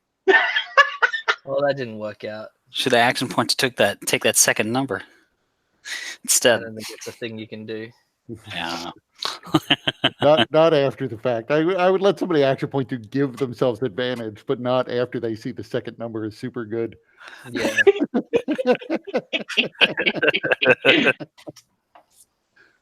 All right. Well, he broke it. That's his turn. Okay.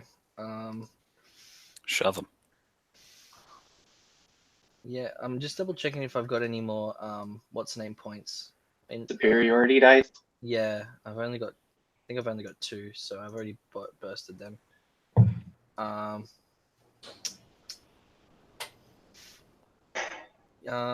Yeah, I'm gonna. What am I gonna do? I still got that dagger, don't I? Yes, you still have the dagger. Yeah. Okay, I'm gonna start hitting him with that. I've got like no sort of what is it? No sort of what's the word I'm trying to look for? Anyways, I'm just gonna stab him. Oh, actually, I need to find. My bad. So This is, Brendan, yeah. as a battle master, if you're just a level 3 battle master, you should have 4 superiority dice. Are you serious? I thought I only had 2. Not unless you did it like through the feet. Yeah, no. I'm a level 5 fighter, so. Okay, well, yeah, I'm gonna punch him. So let me re-roll this, so because I wasn't sure what I was gonna do then. And then we'll try and do another disarming. Oh, I missed. And I hit, and then I'm gonna disarm him and then grab his weapon, hopefully. So DC 15. 16. What do you notice there? Okay. So you've Yeah. determined that he has some degree of skill. Yeah. You still get to roll your damage Yeah, you still get extra damage. from your Oh, yeah, that's superiority dice. Thank you. Yep, thank you. Bam.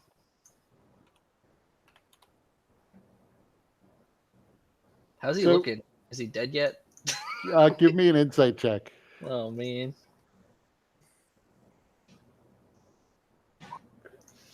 You can't really tell. He doesn't, from your perspective at least, he doesn't look weak enough that you see a difference. Ouch. That's 65 damage he's done to you. Good lord. Yeah, I know, right?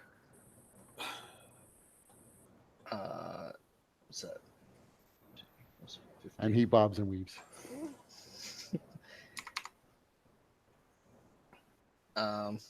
Okay. Let's just try and grapple with him again. Let's see how we go.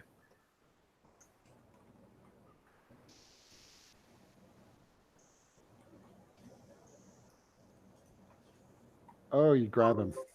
Cool. And the crowd cheers at that, seeing that they've decided you are the underdog at this point. Yeah. Okay. But they have seen that you are the superior grappler. So yeah, I'm gonna drag him this way 10 feet or whatever, and then I'm gonna unarmed strike him again.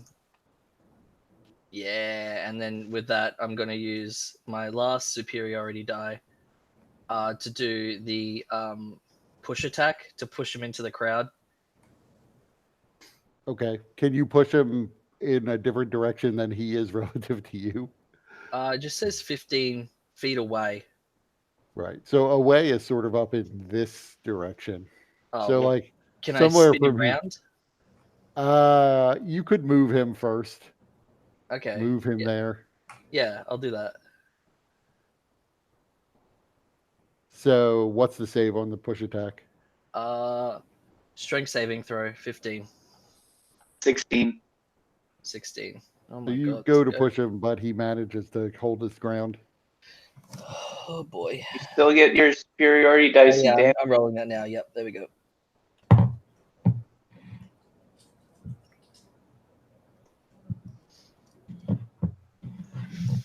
So you hit him yet again, and you see there's a gash opens up above his eye.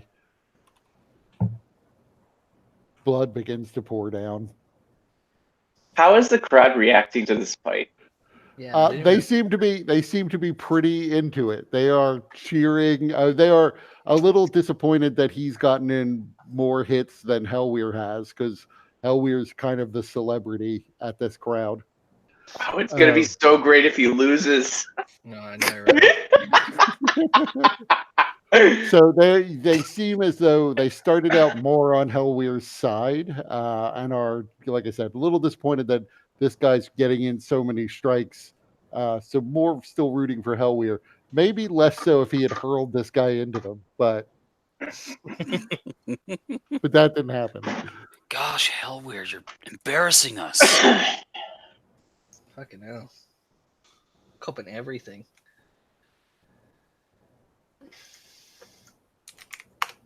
That's like 78 damage. So you should be down to like your last 13 hit points or something.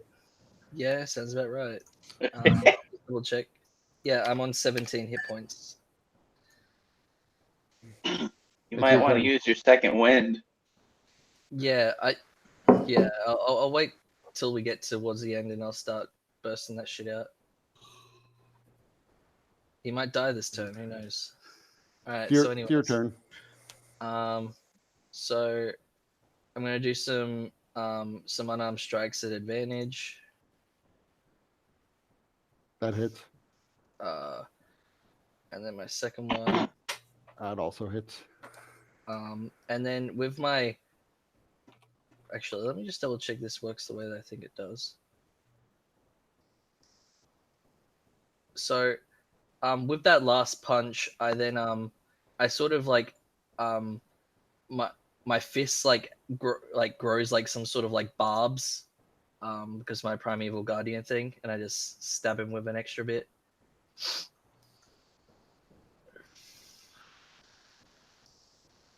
So you widen the gash above his eye. Yeah, and then I will use the second wind. So where is that second wind? And I gain 6 points.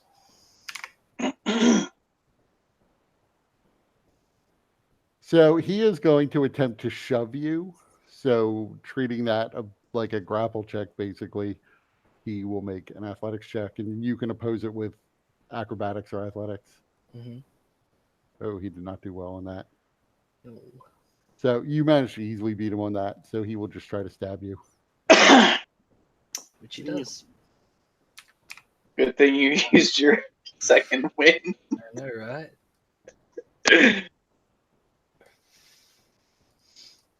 So you're basically that round. You're back where you started. Yeah. You may want to consider action searching at some point.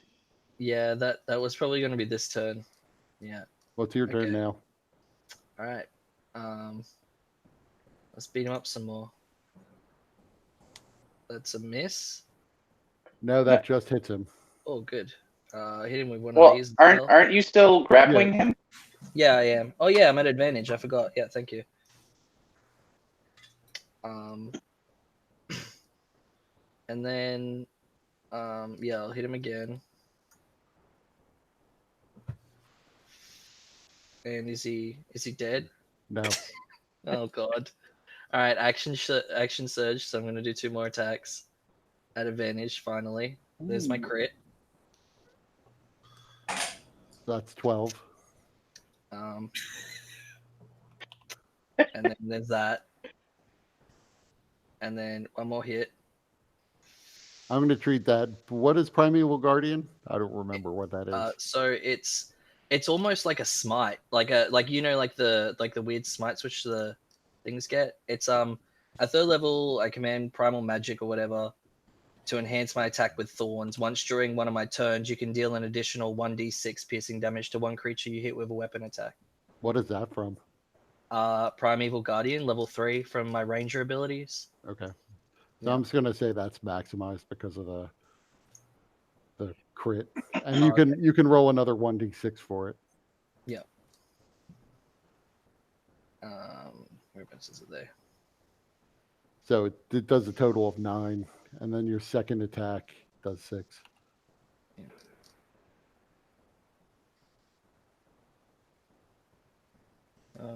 Yeah, that's me. He stabs at you twice. Okay. All right. So for the bigger one, I'm gonna use Stone's Endurance. So I reduce all that, Okay, so that's down to 0. and I still take the 5. That's your turn. Yeah. All right. Better not lose, I know, right? I'm like, asshole. this better be my last 2. Like, these better be winning strikes here. Here we go. That's a hit. That is also a hit. And Might want to start using action points to take extra actions.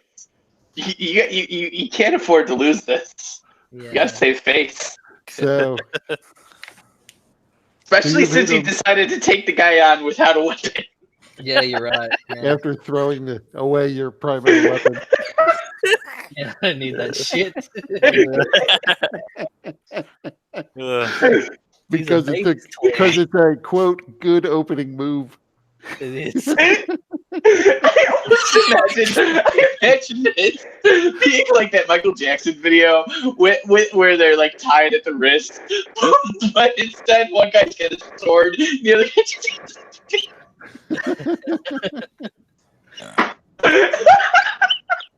Yeah, he brought a knife to the gunfight, you know. Like, oh.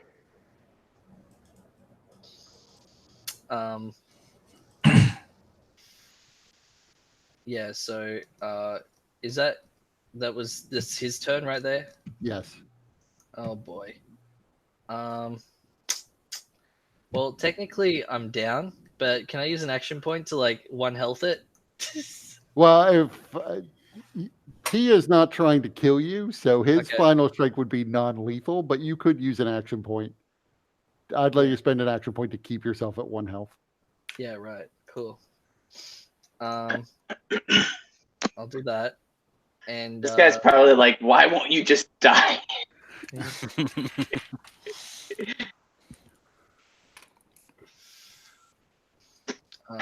Yeah, cool. Is it? So that makes it your turn then. All right. So out of action points, okay, and he's still grappled. So let's hopefully finish him off. Otherwise, I'm going down this turn. That's a miss. That's a hit. No. They're both at advantage. Both of Okay. these attacks. Yeah. So then the first hit you score on him is enough to bring him to 0. So do you want to try to kill him?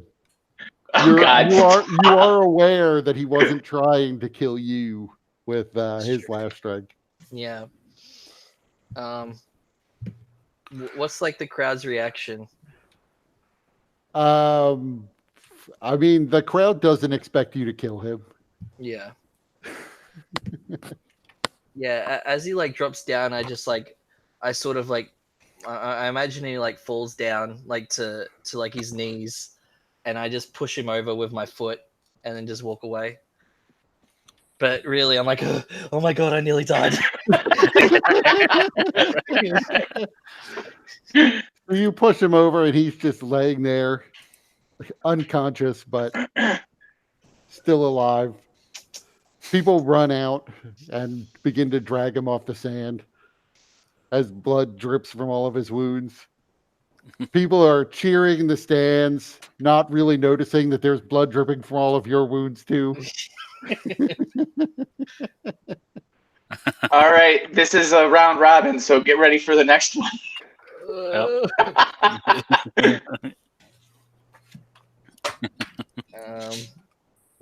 I call out to T-Hole, and I look around at everyone. I'm like, "Yep, cool, this is good. Now I need to go clean myself up." Yeah, you don't see T-Hole, strangely. You see everyone else watching. But and Zarius went off to find Daggerface, so you don't see Zarius either. Yeah, so as I like walk out of the ring, like everyone else is looking at me, and like I've obviously got like a look of like pride, but also fear because I'm like very close to death. As I like walk past Lucharosi and Kajika and stuff. So people begin to mob you as you begin to walk off, walking over from the stands. Everybody's sort of thrilled with that fight as they weren't expecting actually a fight to be quite as bloody and close to killing both opponents as that one.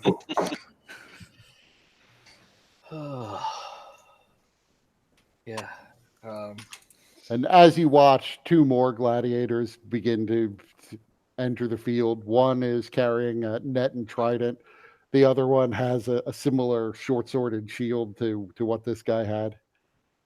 And they begin to fight each other. Their fight is much less rough and tumble. It's much more acrobatic and probably more of a performance than an actual bloody fight. I like look at them like bloody fairies. Didn't even throw their trident in the first move.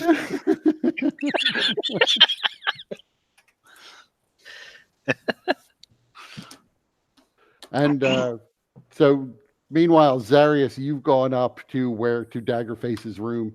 Daggerface has a room on the second floor of the mansion, and you see him. He is in there sitting at a desk. He seems to be writing something. Is the party over? No.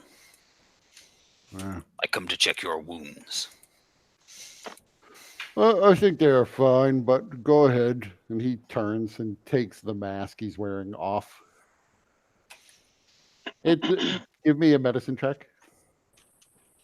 I have the book. Right, so you have expertise.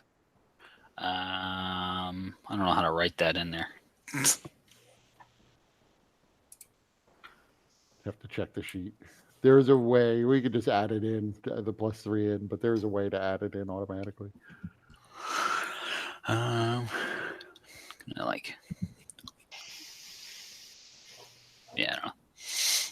may have done it.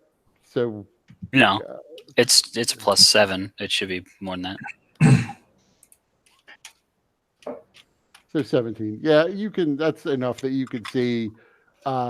It appears as though over the course of the time you spent traveling, you more or less stopped any risk of there being an infection or anything like that. They appear to be closed and relatively well healed. He's still deformed from the whole experience, but you can't regrow the muscle he's missing.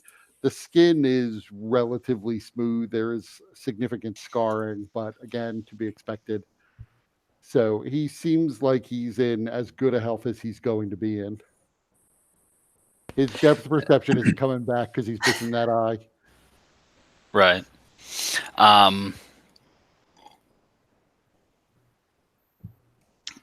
Do I see what he's writing? Give me a perception check.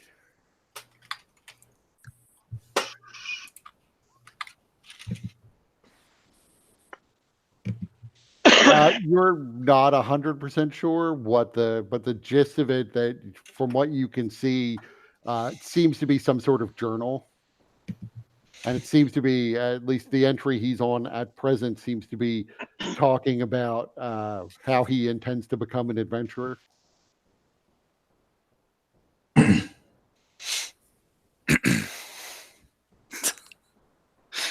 Okay.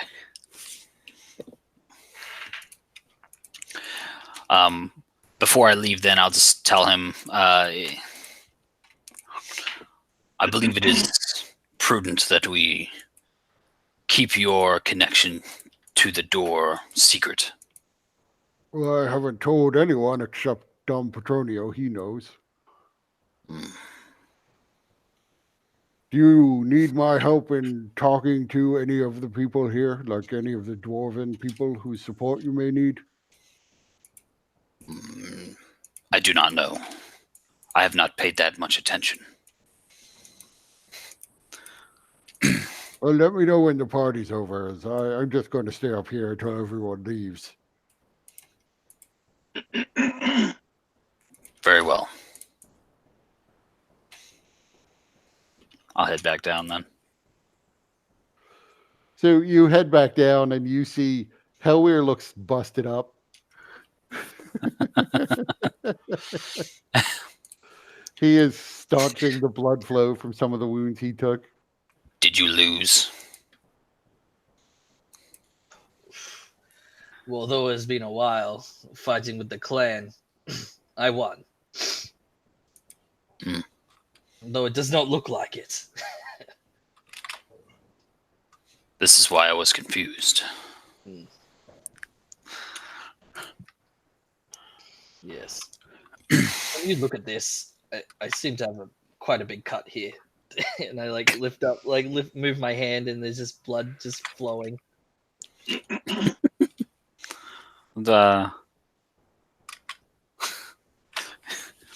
looks fine.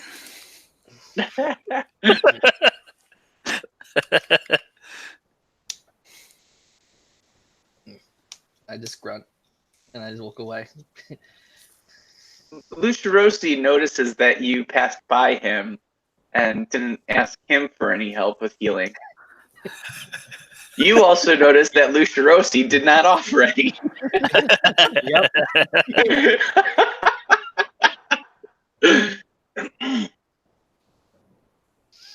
Yep. So at that point, over to T-Hole. T-Hole, you wake up. It's very dark where you are. What? The gladiator fight. Where am I? I'm sure the gladiator fight's over. You were great, and you can feel you're not wearing clothes. You may be laying on like what's probably like tile, and you can feel just like a mass of naked flesh next to you. Her arm is like over your chest, but you can't see anything. She can see fine because she's a dwarf, but it's pitch black in the room you're in. Where are we? I think it's a broom closet.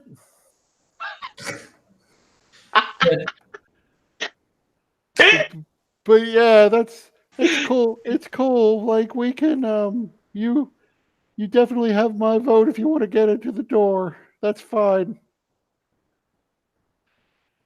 I think I already got in the door. Well, you got in. She's like tracing her finger in circles around your chest. Well, you got in one door and then a second one. And then I got in one. And then a second one. Well, did you Did you procure lambskin? No, I told you I don't go for that sort of thing. Well, all right. Well, there's so much shame and defeat in the way that you said that. thank you. If it wasn't for you, I wouldn't have discovered something about myself.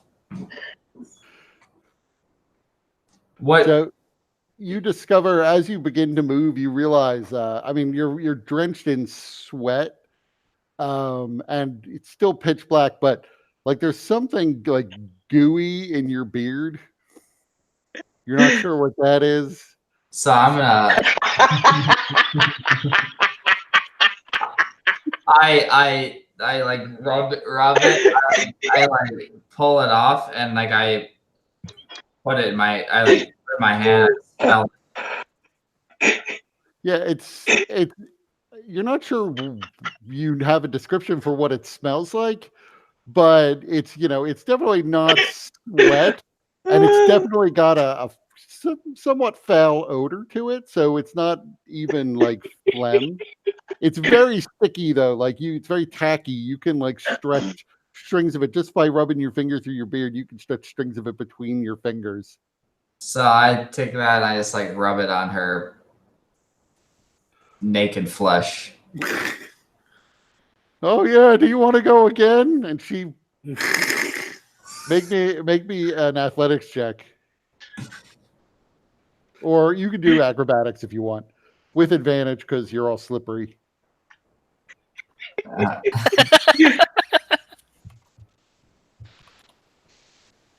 That's her athletics check to try to pin you. Oh man, I should use my portent. You totally should. It's too late. You already rolled. If you fail your Constitution save, you might not get it up.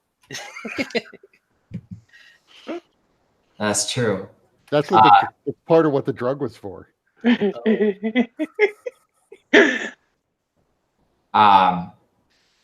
You can use your portent if you want to. Yeah, so I rolled 2 1s before, so I'm gonna use portent to affect her roll. Okay. So she gets an 8.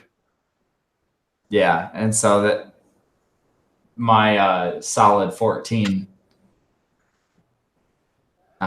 beats that. Okay.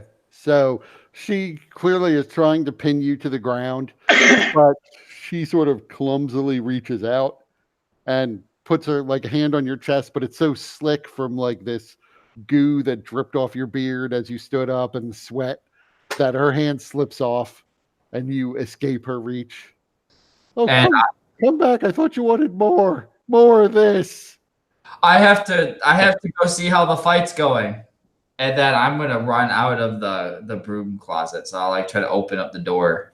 So you open up the door. You do see it is in fact it's stuffed with what appear to be just like small baskets and brooms and mops and buckets and things like that. So it's clearly all cleaning supplies.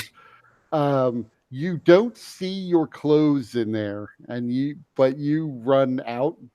You are completely naked, head to foot. I'm gonna just T-hole's generally fine being naked, but because this is a establishment, he wants to kind of mask the fact, so he's gonna cast light on his junk. Like try to blind it. A servant girl is in the room that you run into. She seems to be walking through. She's holding a tray, and you come running out, and she sees you and freezes and shrieks, and the tray drops, and there's just the sound of dishes breaking and silverware clattering all over the floor. Don't run! I need clothes. She isn't running. Why are you naked? My eyes. Right, down.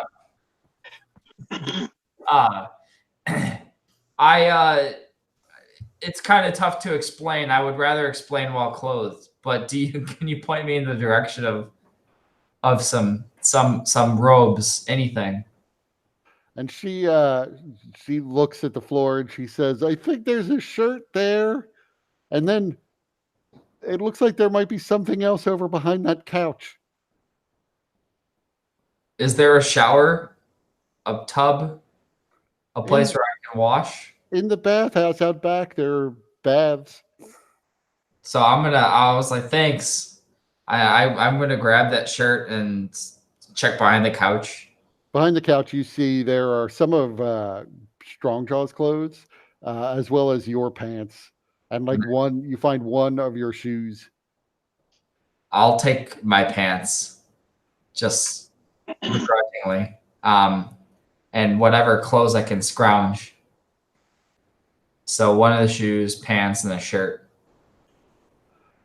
So you take that. So you are now partially clothed as you walk out. There are more servants in the room beyond who all sort of stop, mostly because you just look disheveled. I'm going to make my way to the bathhouse. So you start to make your way to the bathhouse. In order to get to the bathhouse, you have to go like through or at least around this fighting pit that they've made. So there are huge crowds of people that are watching these gladiators fight. You could try to like stealthily make your way around like the long way. But you're also partially clothed now. Yeah, but I'm sure I stink. That you could probably be far enough away that nobody's going to notice the stink. I mean, there's no doubt you smell like someone who's just had sex. All right, so that's the case. I just assumed that stuff was stinky and sticky. Yeah, well, there's that smell too, but so I'm gonna try to sneak back to where to where I last remembered people being. The last time you saw them, they were starting to gather outside, so they would have been near the fighting pit. Yeah, so I'm gonna head towards the fighting pit. Okay, so there's crowds still on the stand. There's still gladiators fighting on the sands. You see your party standing off to the side. Hellware looks like he got beaten up, but he's conscious. His wounds at least are now closed. He's not bleeding all over the place, but you could see he's been through a scrape. So I'll walk up to them and be like, and I'll say, well, I've secured us a vote, but Zarius, I'm going to need some healing. Yeah, and Lucharosi, what has happened to you, T-Hole? Lucharosi and actually Kajiko, Lucharosi, and Zarius, you all immediately notice his state, and just from your passive perception, you realize what's been going on, what he's been up to. Although he does sort of smell, it's almost like bleach, but it's not exactly bleach. There's some other smell on him as well. And it's clearly coming from the substance that's just oozing and dripping out of his beard. And when it drips in like long strings. T-Hole, while I don't approve of your methods, I appreciate your willingness to take one for the team. There was nothing willing in the exchange. But at least we got a vote out of it. What are you saying? I'm saying exactly what I'm saying.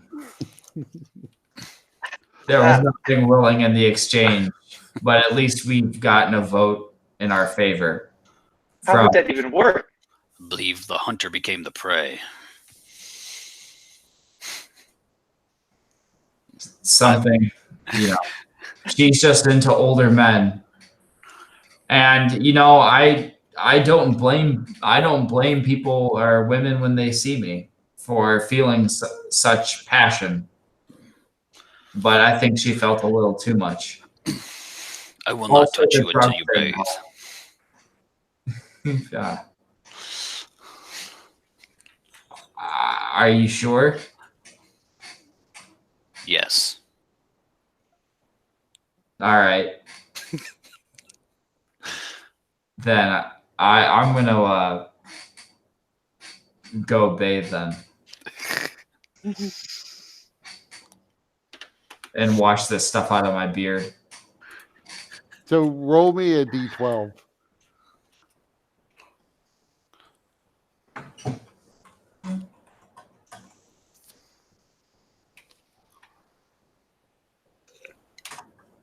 Oh, the one. So as you're walking, you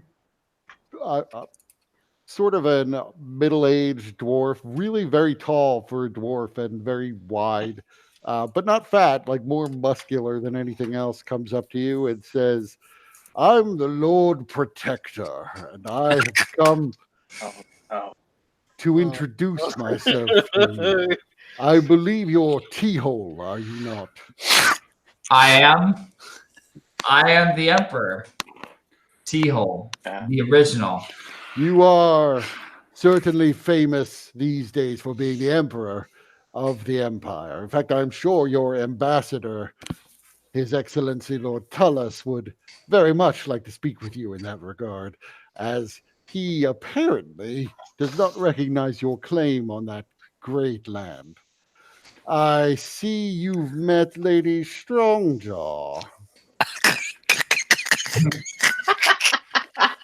Yes, she can be quite persuasive. Sometimes your arguments do not win. Yeah. I imagine that you've had similar experiences. Luckily, I have not had a direct experience myself. Happily, I am not her type, but I have certainly run into many of her conquests.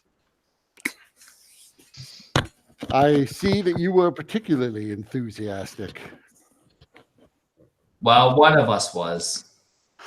I am not liberty to say which one it was.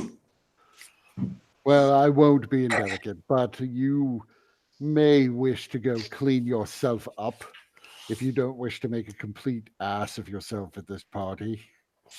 Actually, you intercepted me while I was just on my way to do such a thing. Well, I will go then and talk to your friends. Feel free to seek me out when you are ready to discuss and you've finished your bathing. Yes, I will do that. Thank you. And I'll like just like walk away. With a little bow and then just like hurriedly walk off. So you do a little bow and there's like an extra line of goo drips from your beard as you do so. I just kind of think of like if I do bow and as I come back up, it like it's like that hand, like those sticky hands that you can like slap on. Oh no! So as you do this, he like does a little jump back. He is more nimble than you would have guessed, apparently, from that jump. I don't need to get any of that on me, thank you very much. I have a wife who will smell it. My apologies. It's been a long night. And then I just walk off. And you see this guy is talking to T-Hole, and then he comes over to you, and you recognize him from the information you've gotten as the Lord Protector. Lucerosi whispers, Astros, please guide my way. Astros, please guide my way. Hello to all of you. He looks at Pelweir. That was quite a performance in the ring. Not the typical gladiatorial fare that we see, but interesting nonetheless to see your fighting style. I am Lord Cinderhelm. Have you been enjoying your stay here in the city? I understand you've actually been here for several days. I've been so occupied that Rumors of your arrival simply escaped me until earlier today when I heard of this party. So I decided to put my work aside for one night and come and see these great heroes from the West. Thank you, Your Grace. Yes, I am Lucirosi. I am told you are the leader of this crew. Lucirosi kind of whispers under his breath, "Who keeps saying that?"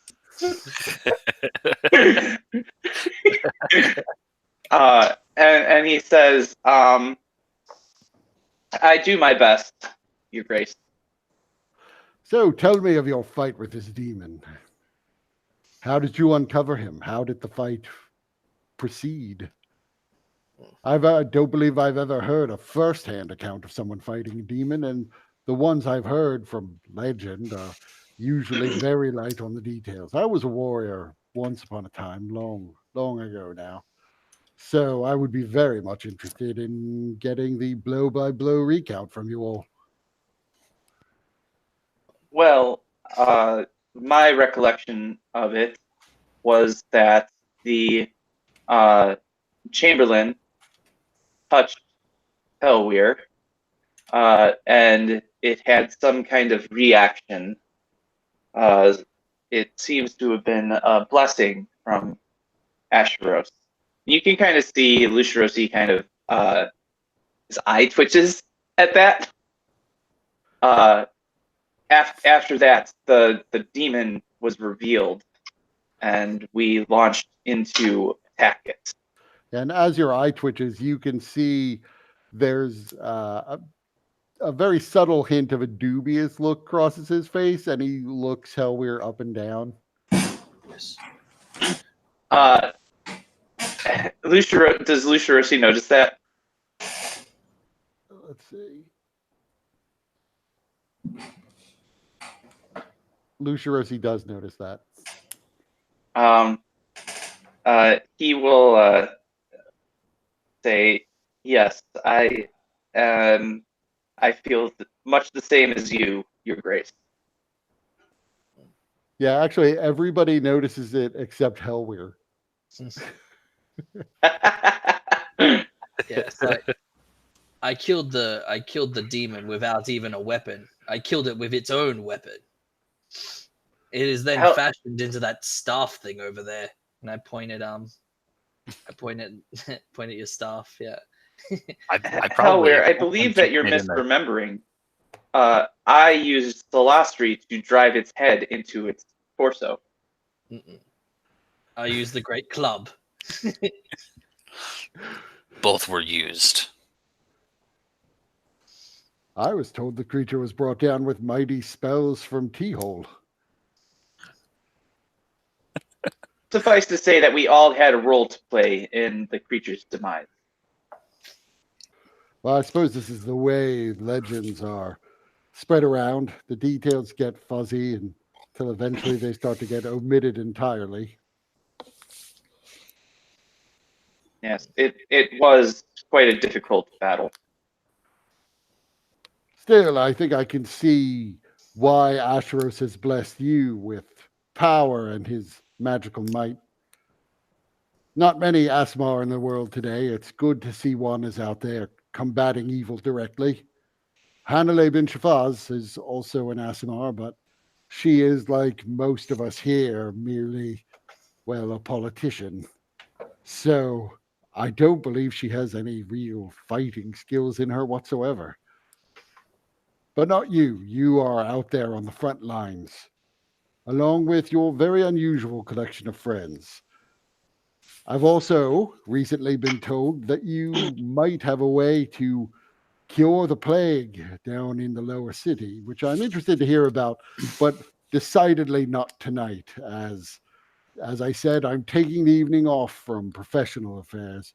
I am still more interested to hear about your adventures, your lives as mercenaries. Well, the last few weeks and months have certainly been interesting, even as far as our group is concerned. in addition to fighting the demon, we seem to have also found ourselves in a section of the Shadowfell where an opening seems to be occurring, a transition of sorts between the Shadowfell and the world. I see. Where was this? Not far from Watchtower.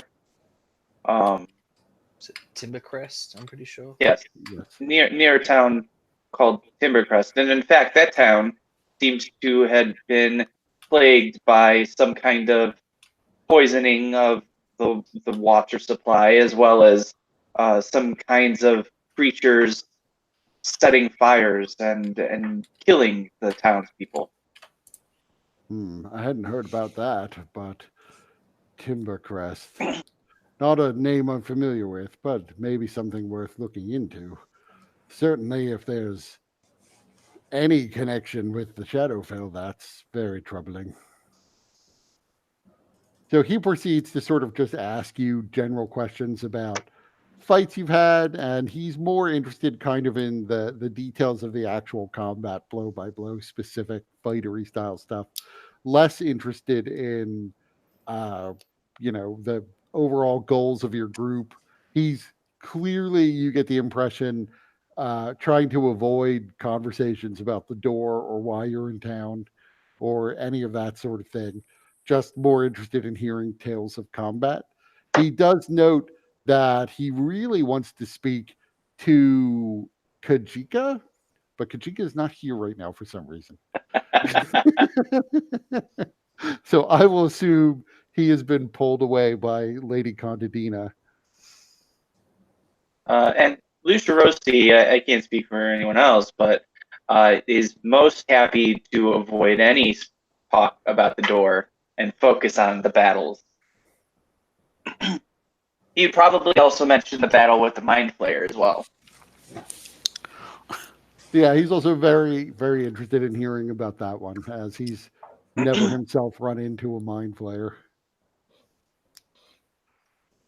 And Hellweir gets to tell him about beating up a crocodile, Yeah, nearly getting eaten by it. punching a crocodile to death while in its jaws. Yeah. He would be very amused by that one, by that particular story. Just be saying it's true.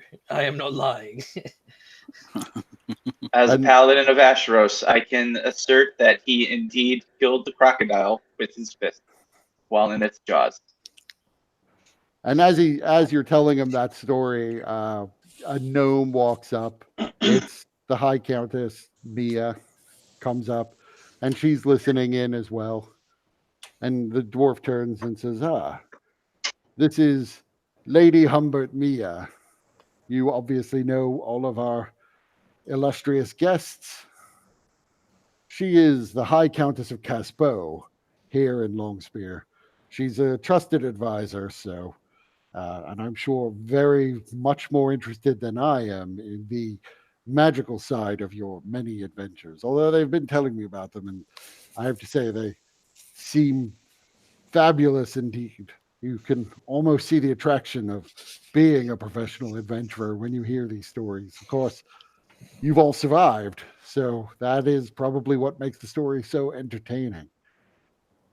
And she chimes in to say that she's also very interested in hearing about them, but that she's much more interested in hearing about the door, and Cinderhelm has no interest in talking about that. Yeah. And he says, well, I should be off. I have to make the rounds at this party and make sure I've spoken to all the right people, because that is part of my position these days. It was lovely meeting you all. If you need to speak with me again, feel free to make an appointment. My office doors will be open to you. Yes, thank you, Your Grace. Enjoy the rest of your evening. And he walks off, and the gnome is still standing there, smiling up at you. Zarius is a little, and maybe even noticeably annoyed that we're still standing. You could probably. There are stools. They're still essentially right out at the fighting pit. There are stools, however, on the edges, so you could get a stool and sit on that. Lucirosi would be happy to help you, Zarius, get a stool. He's noticed your limp, so he probably would assume that you're not comfortable standing. I've never seen something so small. Goliath babies are even bigger than that. And I look down at height counters. How tall is she? She is about 3'4". Yep, about right. So you told him all about the magical side of your adventures, I assume. So now you can share them with me. Or if you want, we can just go inside, get drinks, and we can begin to talk about the door, since I know that's why you're here. That would be ideal. So she starts making her way towards the house. Do we have to move? Yes, she wants you to move. And as she walks towards the house, she kind of spins around, so she's walking backwards, talking to you, saying, "This is actually the ideal time for us to go have this conversation, because everyone else is going to be watching the gladiator fights for a while. So why don't we just all go inside? We can sit down, find a comfortable couch maybe for your older friend there, and have a nice chat over drinks." Yes. I would like that very much. Hellweir, T-Hole, Zarius, will you accompany us? T-Hole is just now getting back from washing off. He still only has one shoe for some reason.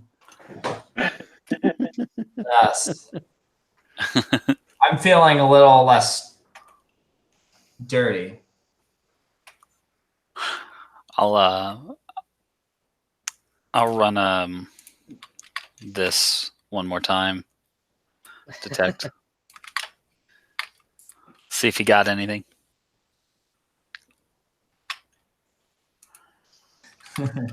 I can imagine, as you're doing that, people are just like, "Oh, he's doing it again." I'm just gonna do the quick version this time. So you don't detect anything in her. You still detect some minor diseases in the people behind you. There's at least one person in that crowd who probably has a vial of poison on them. Okay. And T-Hole here? T-Hole, give me 3 Constitution saves.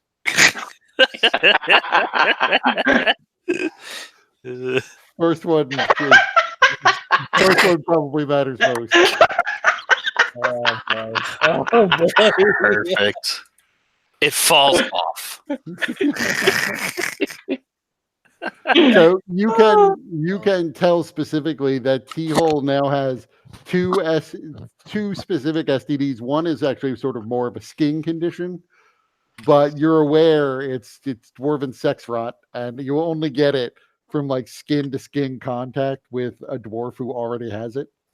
It's particularly vicious in non-dwarves. More or less harmless in dwarves, though. Alrighty. Now that I'm clean, Zarius, I could use your help. You are right.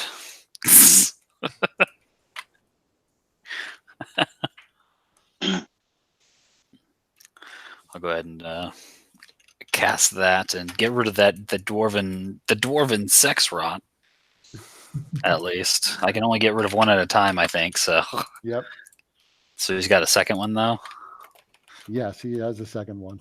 Son of a bitch. It hasn't really manifested any symptoms yet, but it will. Okay. Let us see how the night progresses. I may have to get the other one tomorrow. All right. Well, the worst one has been taken care of. Well, that's a relief. Hopefully the one that's left is benign.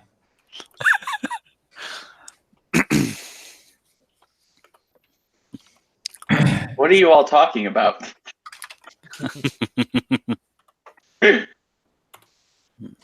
Oh yeah, I guess T-Hole wouldn't have known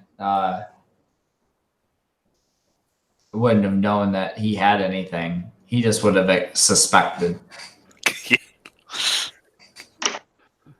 Yeah, thus far, none of them have really manifested yet. So you know that from seeing the spell cast before that he cast something on you. Yeah, and I would have known that like she was Dirty. dirty. Yeah, raw dog in it. So I would have felt that I would be feeling dirty, although I wouldn't have known like what particularly I had, or if I had anything. But Yeah, okay, so as far as you know, you're completely healed. great. Yeah, let's go. Better Well, get back I mean, to it. that's why I told him I'll get the other one later. Wonder what happened to Peter. Yeah. Have you tried emailing him? I have not. Wait, there it went. His internet has crashed. Oh. He's turned it off and on though. It just had no effect. Damn. That sucks. So making your way in, you find a sitting room, and Lady Mia jumps up onto a big chair. The chair, however, is human sized, so she looks adorably tiny in it. And she has the servants bring you whatever drinks you want. So why is your wizard only wearing one shoe? T-Hole, care to explain the loss of your shoe? I lost it in a valiant fight. A valiant fight here in the middle of a party? Yes.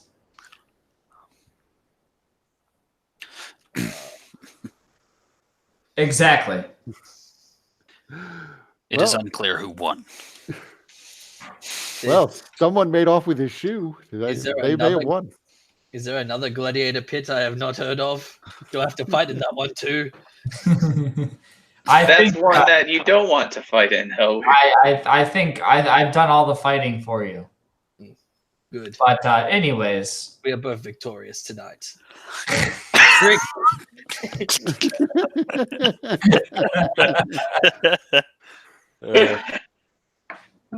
you look lovely tonight. What lady? What's her name again? Humbert Mia. It's the one you wanted. Lady Humbert Mia. So she thanks you for that and asks, so I understand you've been on quite the adventure since you began to hunt this manor, or at least the door that we found. What is it? Is it true what they say about what you seek? About what? Is it true what they say about what you're seeking in there? What do they say? Well, there are plenty of rumors. I was hoping to hear from you what it was you wanted to get.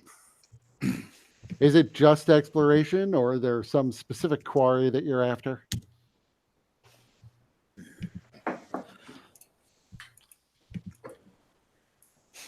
Don't all speak up at once.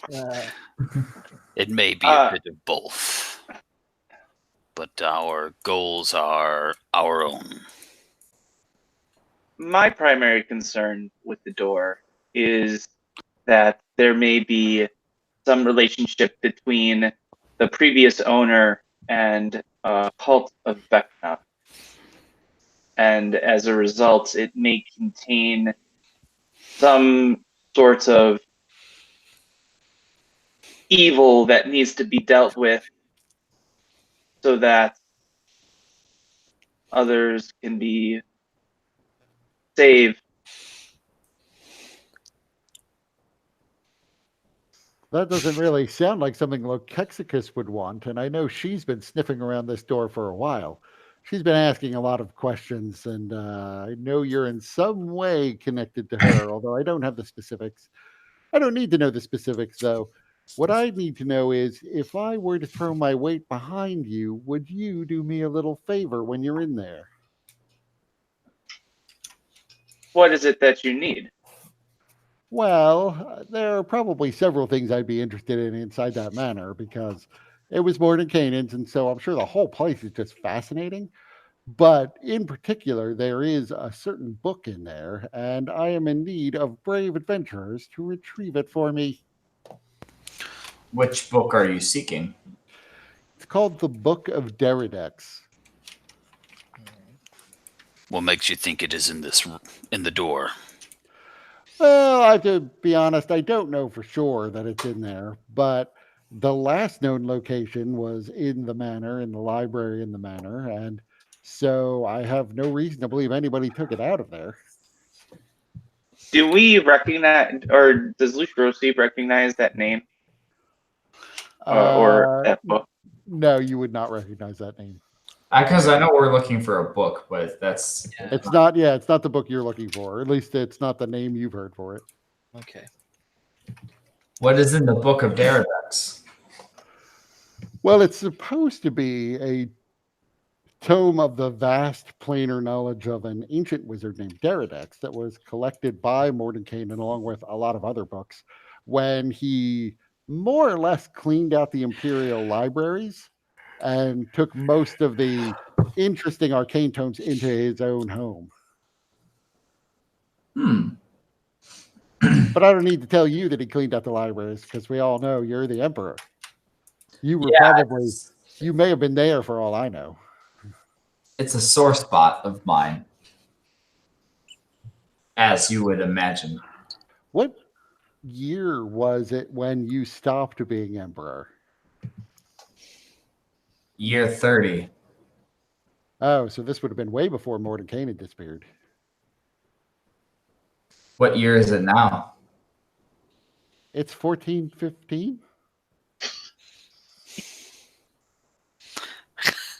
Oh, okay. Yeah, so not year 30. Yeah,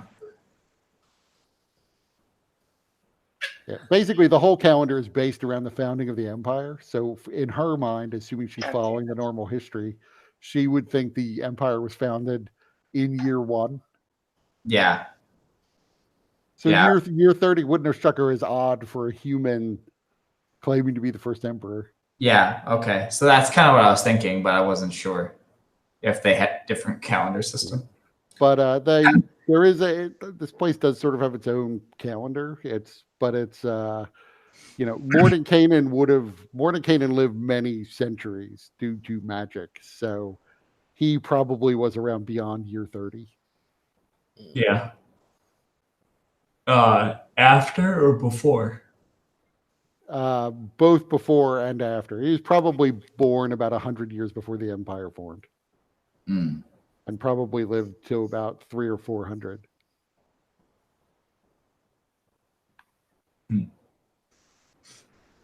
So, I mean, I'm not saying that finding the book is necessary to getting me to back you. I'm just saying that I would really like this book, and I think it's in there. And if you guys would agree to go get it for me, that'd make it really easy for me to support your going in.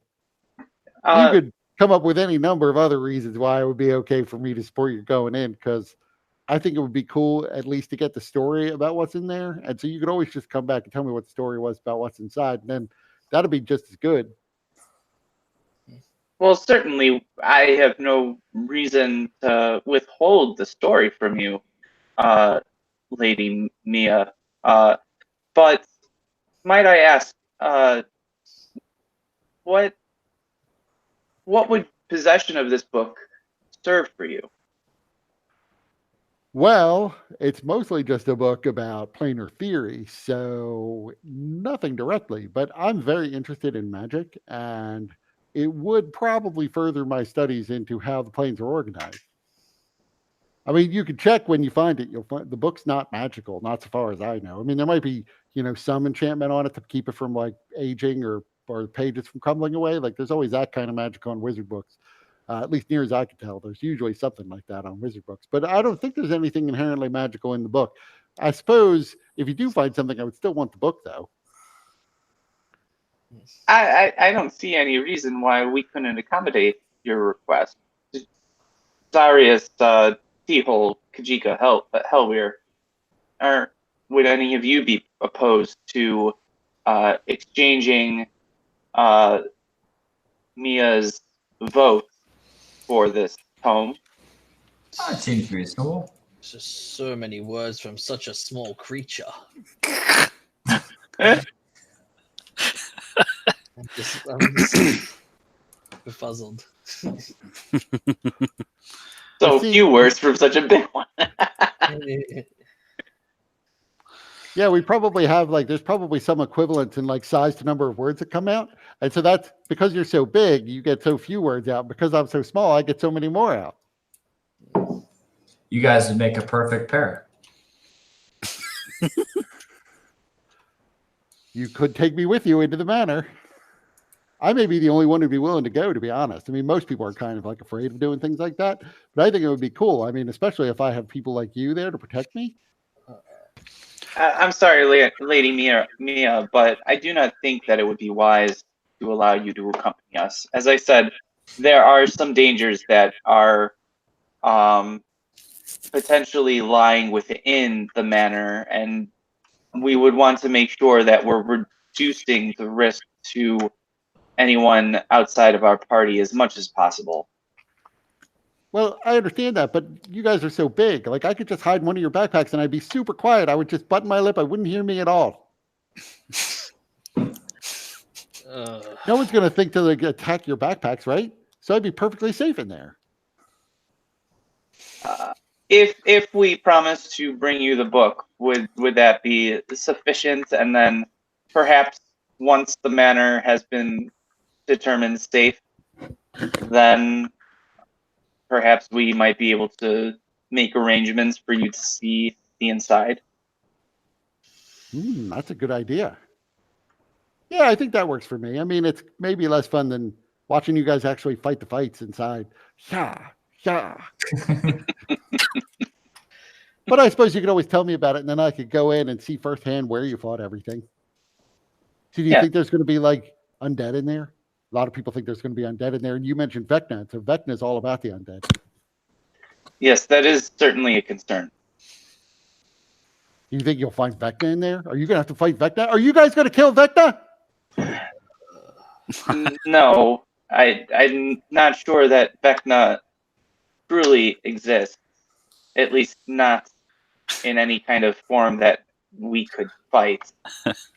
But certainly Vecna's influence and the cultists that follow Vecna are certainly dangerous and stuff. Plus, you should be all prepared for the elementals. There'll probably be elementals in there.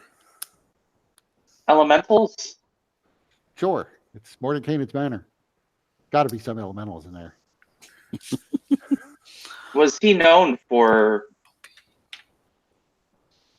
that kind of magic and association? Hold on just a second. And she picks up a couch cushion and she pushes her face into it and just screams. Ah! She puts it down. So, do I understand that you guys are going to go into Mordenkainen's Manor and you guys never even looked up Mordenkainen or his manor? To figure out what might be inside? You're just going with this Vecna theory and nothing else? Well, certainly we knew that we would be speaking with you, and who better to learn this information from? Well, I mean, I wouldn't necessarily say I was an expert, but since the door appeared and everybody determined it was probably Mordenkainen's Manor and you guys were coming in, Kexkus was asking questions, I decided to look up what we had on it because the manor used to be here, So, yeah, Mordenkainen used to travel around all the different planes, and so he really had contacts far and wide. But in particular, when he was building this manor, he had to figure out how do you heat it, and how do you get water in there, and how do you get air in there, and how do you make the physical stuff that it's made of. So he made a planar nexus between the whatever plane he situated this on, which I assume is an extra dimensional plane, but some think it's an astral plane. So you should really look out for that because that would be fascinating to know.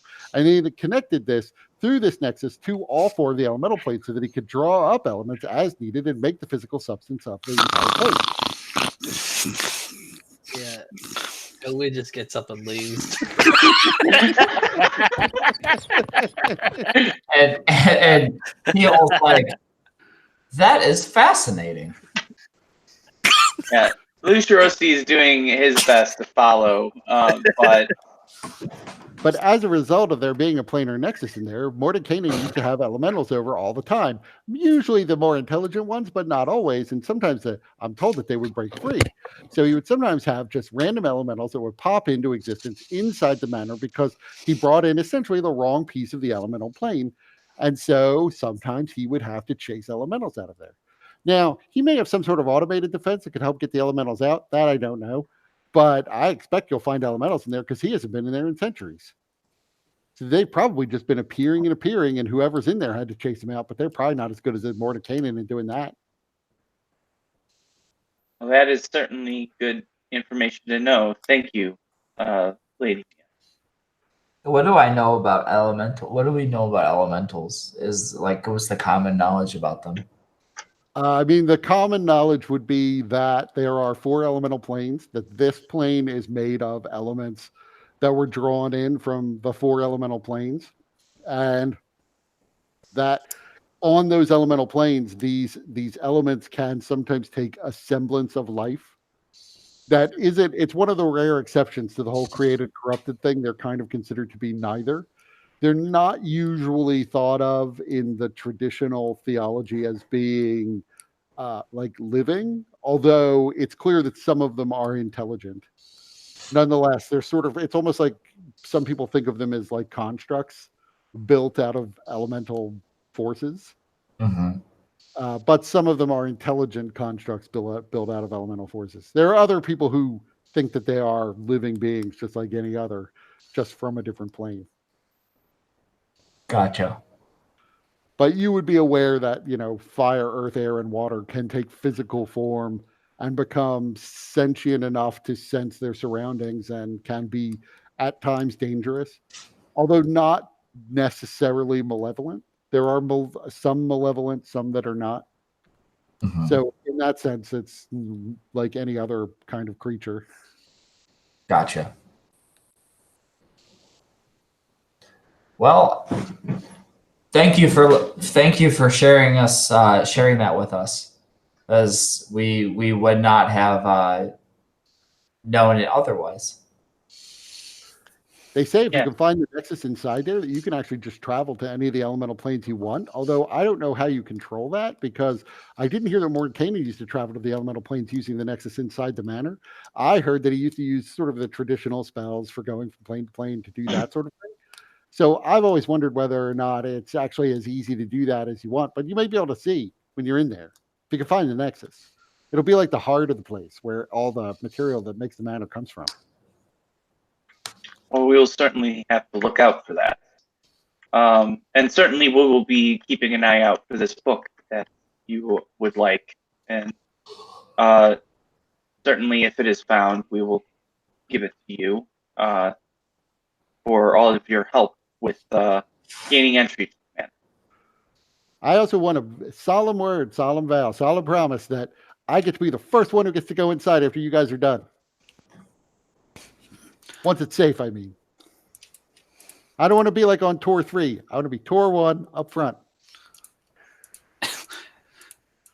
On my word, as a paladin of Asheros, we will make arrangements for you to be one of the first people allowed in the manor once it is deemed safe.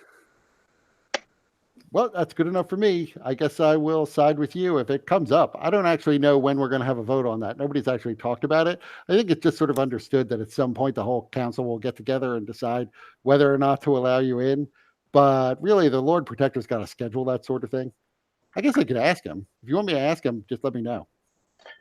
Perhaps not tonight. He seems very adamant that tonight is his night off. Yeah, he's pretty grumpy tonight. I don't know whether or not he'd be all that open to scheduling a meeting right now. But I could ask him in the morning. If that is appropriate, then use your judgment. And certainly that would be a good question to know. Great. So she downs the rest of her wine and hops down off the chair. So anyway, if you guys want to know more about Mordenkainen's Manor, I know all sorts of things. So, you could just like come to my house and we could sit down and we could have some wine and we could just chit chat about all the stuff that may or may not be in there, because I've been reading a lot about this place. That may be very helpful, He lady. starts poking Zarius in the knees, trying to wake him up. I don't know why he fell asleep. All this stuff is really interesting, and he's missing it all. What do you A want? gnome with ADHD. She crawls up onto the couch and is like sort of standing on his lap now and like tries to open an eye. What do you need, small one? I was trying to figure out if you're asleep. I was. Because you're missing all the good stuff. I just looked to T-Hole and Lucerosi. And she starts sniffing the air. And she then looks over at T-Hole. Ah.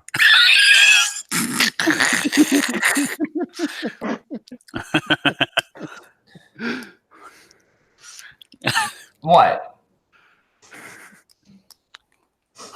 I smell it too.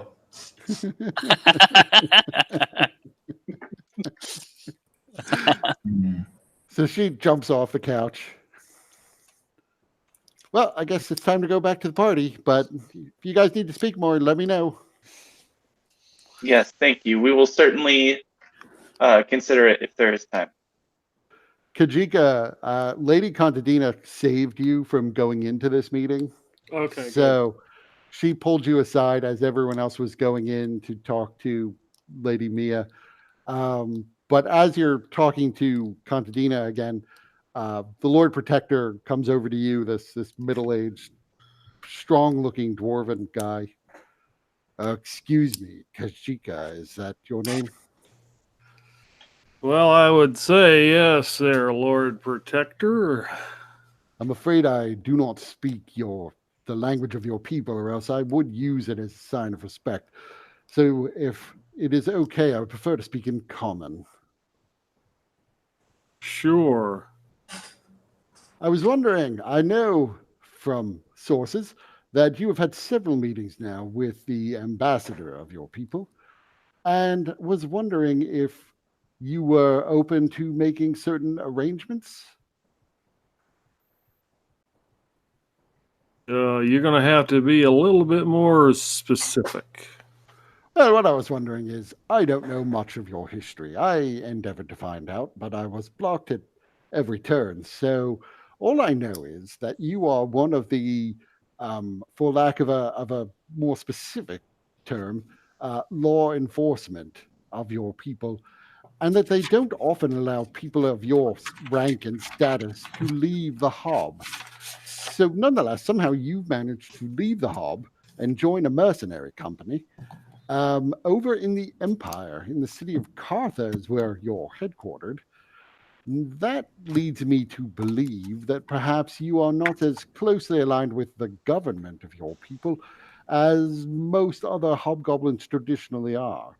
We, of course, are always in negotiations with the hobgoblins, and any insight that a hobgoblin such as yourself could provide us about the motivations or plans of your people would always be welcome. You would, of course, be well compensated for any information you provided.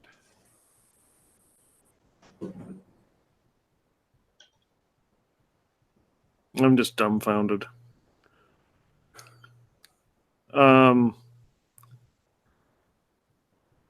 So what exactly are you looking for? Well, seeing as you've had direct meetings with the Hobgoblin Ambassador, I assume you might, for example, be aware of their general preparations for war, not necessarily with Longspear, but just in general. And you could perhaps provide me with some great insight into such matters. It sounds like you're looking for a spy. I would not necessarily say I am looking for a spy. I'm looking for information, certainly. And I'm hoping to find it from someone who might come across insider information who yet is not themselves well disposed towards the Hob. If you prefer to call it a spy, I wouldn't stop you. But I'm not asking you to go on any specific missions or to uncover any particular secrets on your own. I'm merely asking you to provide me with a line of communication should you happen to hear something.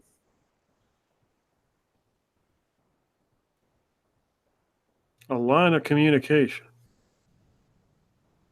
I mean, if I hear something, I need to pass it on to you.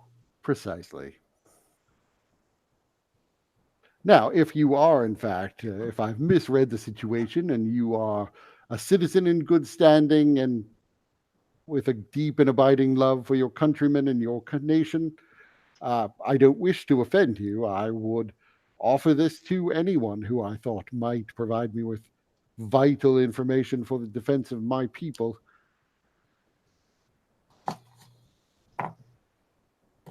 Well, the last thing we need is another damn war.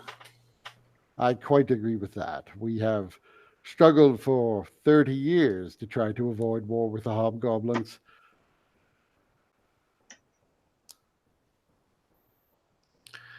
Well, if I come across anything I deem pertinent, maybe I will pass it along. I would greatly appreciate that. So do you feel you're lying or are you telling the truth? Probably skirting that. I mean, I wouldn't pass on anything that I thought, any kind of troop movements. I might pass on mundane bullshit. Okay. So you can choose. You make me a charisma check, but add your proficiency bonus to it. Murder. Okay.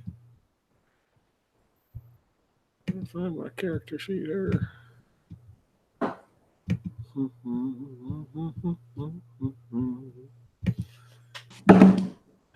Charisma. Oh yeah, I'm all about the charisma.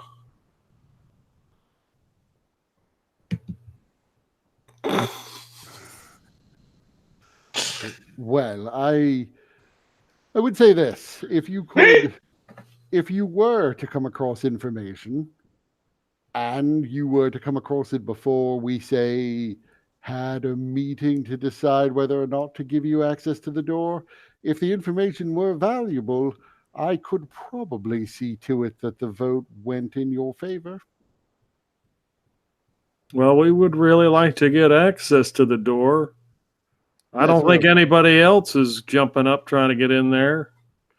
Well, not at present, but people are trying to penetrate the defenses of this manor, if that's indeed what it is. Doubtless someday someone will get through. It's just a question of whether or not we can do so before or after there's a war. Well, I hope to do so before, because I don't want to be in the middle of anything in Longspear. Well, I'm sure there's no imminent war, at least. But should you happen to hear something that is particularly valuable, rest assured that you would gain my everlasting friendship if you communicated it to me. It would have to be verified, of course, but assuming the information were good, friends we would be. Now, let me let you get back to this party. You clearly are having so much fun.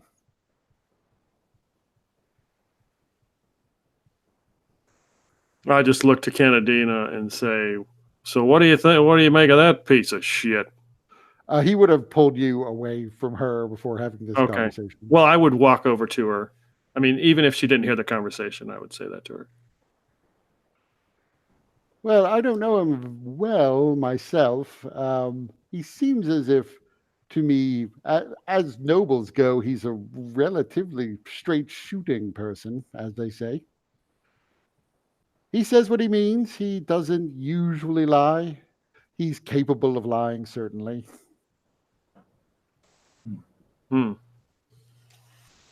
I'll be honest with you. I would trust him probably before I would trust the Hobgoblin ambassador. He's a more slippery one. Unfortunately, I think you're right. Okay. So at this point, the gladiatorial combats have wrapped up. People have gone into another room in the manor where there's a poet is currently reciting poems. Everything seems as though it's winding down, as this is more of a seated affair. People have been drinking through most of the night. There is food available, but people more or less have been picking at it. The people who have actually been eating full meals, which none of you have yet, are actually sitting on like reclining chairs, like chaise lounges, laying back and having servants bring them over plates of stuff so that they can lay down and eat. Zarius would probably go get something to eat. So you go, there's plenty of food. It's mostly light fare, but there's a little bit of meat. There's in the center table around all of these couches that people are laying on, there's a variety of spices that are there to sort of flavor everything, mostly imperial style spices. So there's like pepper and salt, but also saffron and this fish juice that they like to put on imperial food. There's powdered lead. If you want to sprinkle powdered lead on your food, that's there. All the things that the people eat in the Empire. He's just gonna get like a plate full of meat. So you have to sort of request it, but they bring in, because there's only a little bit of meat out at any one time, but they bring you in a tray full of meat. Perfect. Let's go sit down. Find some place that is not straining on my leg, and just. Well, there are all these couches people are laying on. Probably away from people. He wouldn't purposefully sit next to somebody. So you go and go into a different room, one of the sitting rooms, find a table and a regular chair. Yeah. Lucio Rossi would, if people are starting to eat, he would probably do so. He's really trying to get context clues from others in terms of what is the appropriate action at any given time.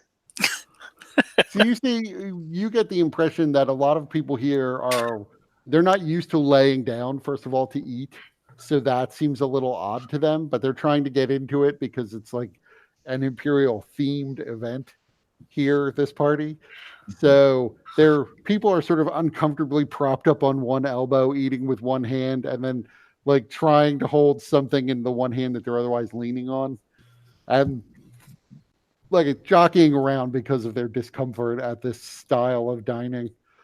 But eventually they seem like they're sort of getting a handle on it.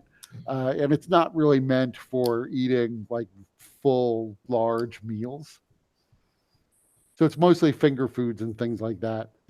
A lot of people don't like the fish sauce. But the lead, it turns out, adds a nice little sweetness. Yes, so I've heard. There's a reason why kids all eat all those paint chips. Yep. Get a nice sweet taste of them.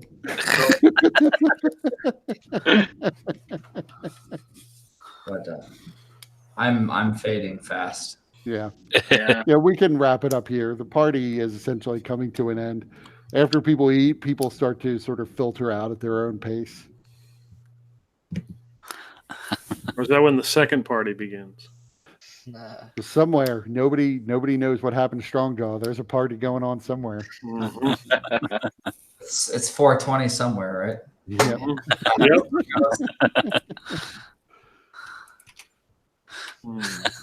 So we'll pick it up at the aftermath of the party next time.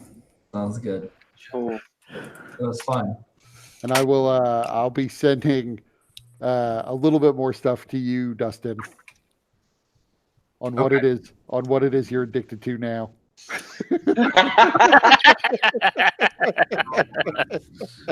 I'm addicted to life. You're addicted to dwarf pussy.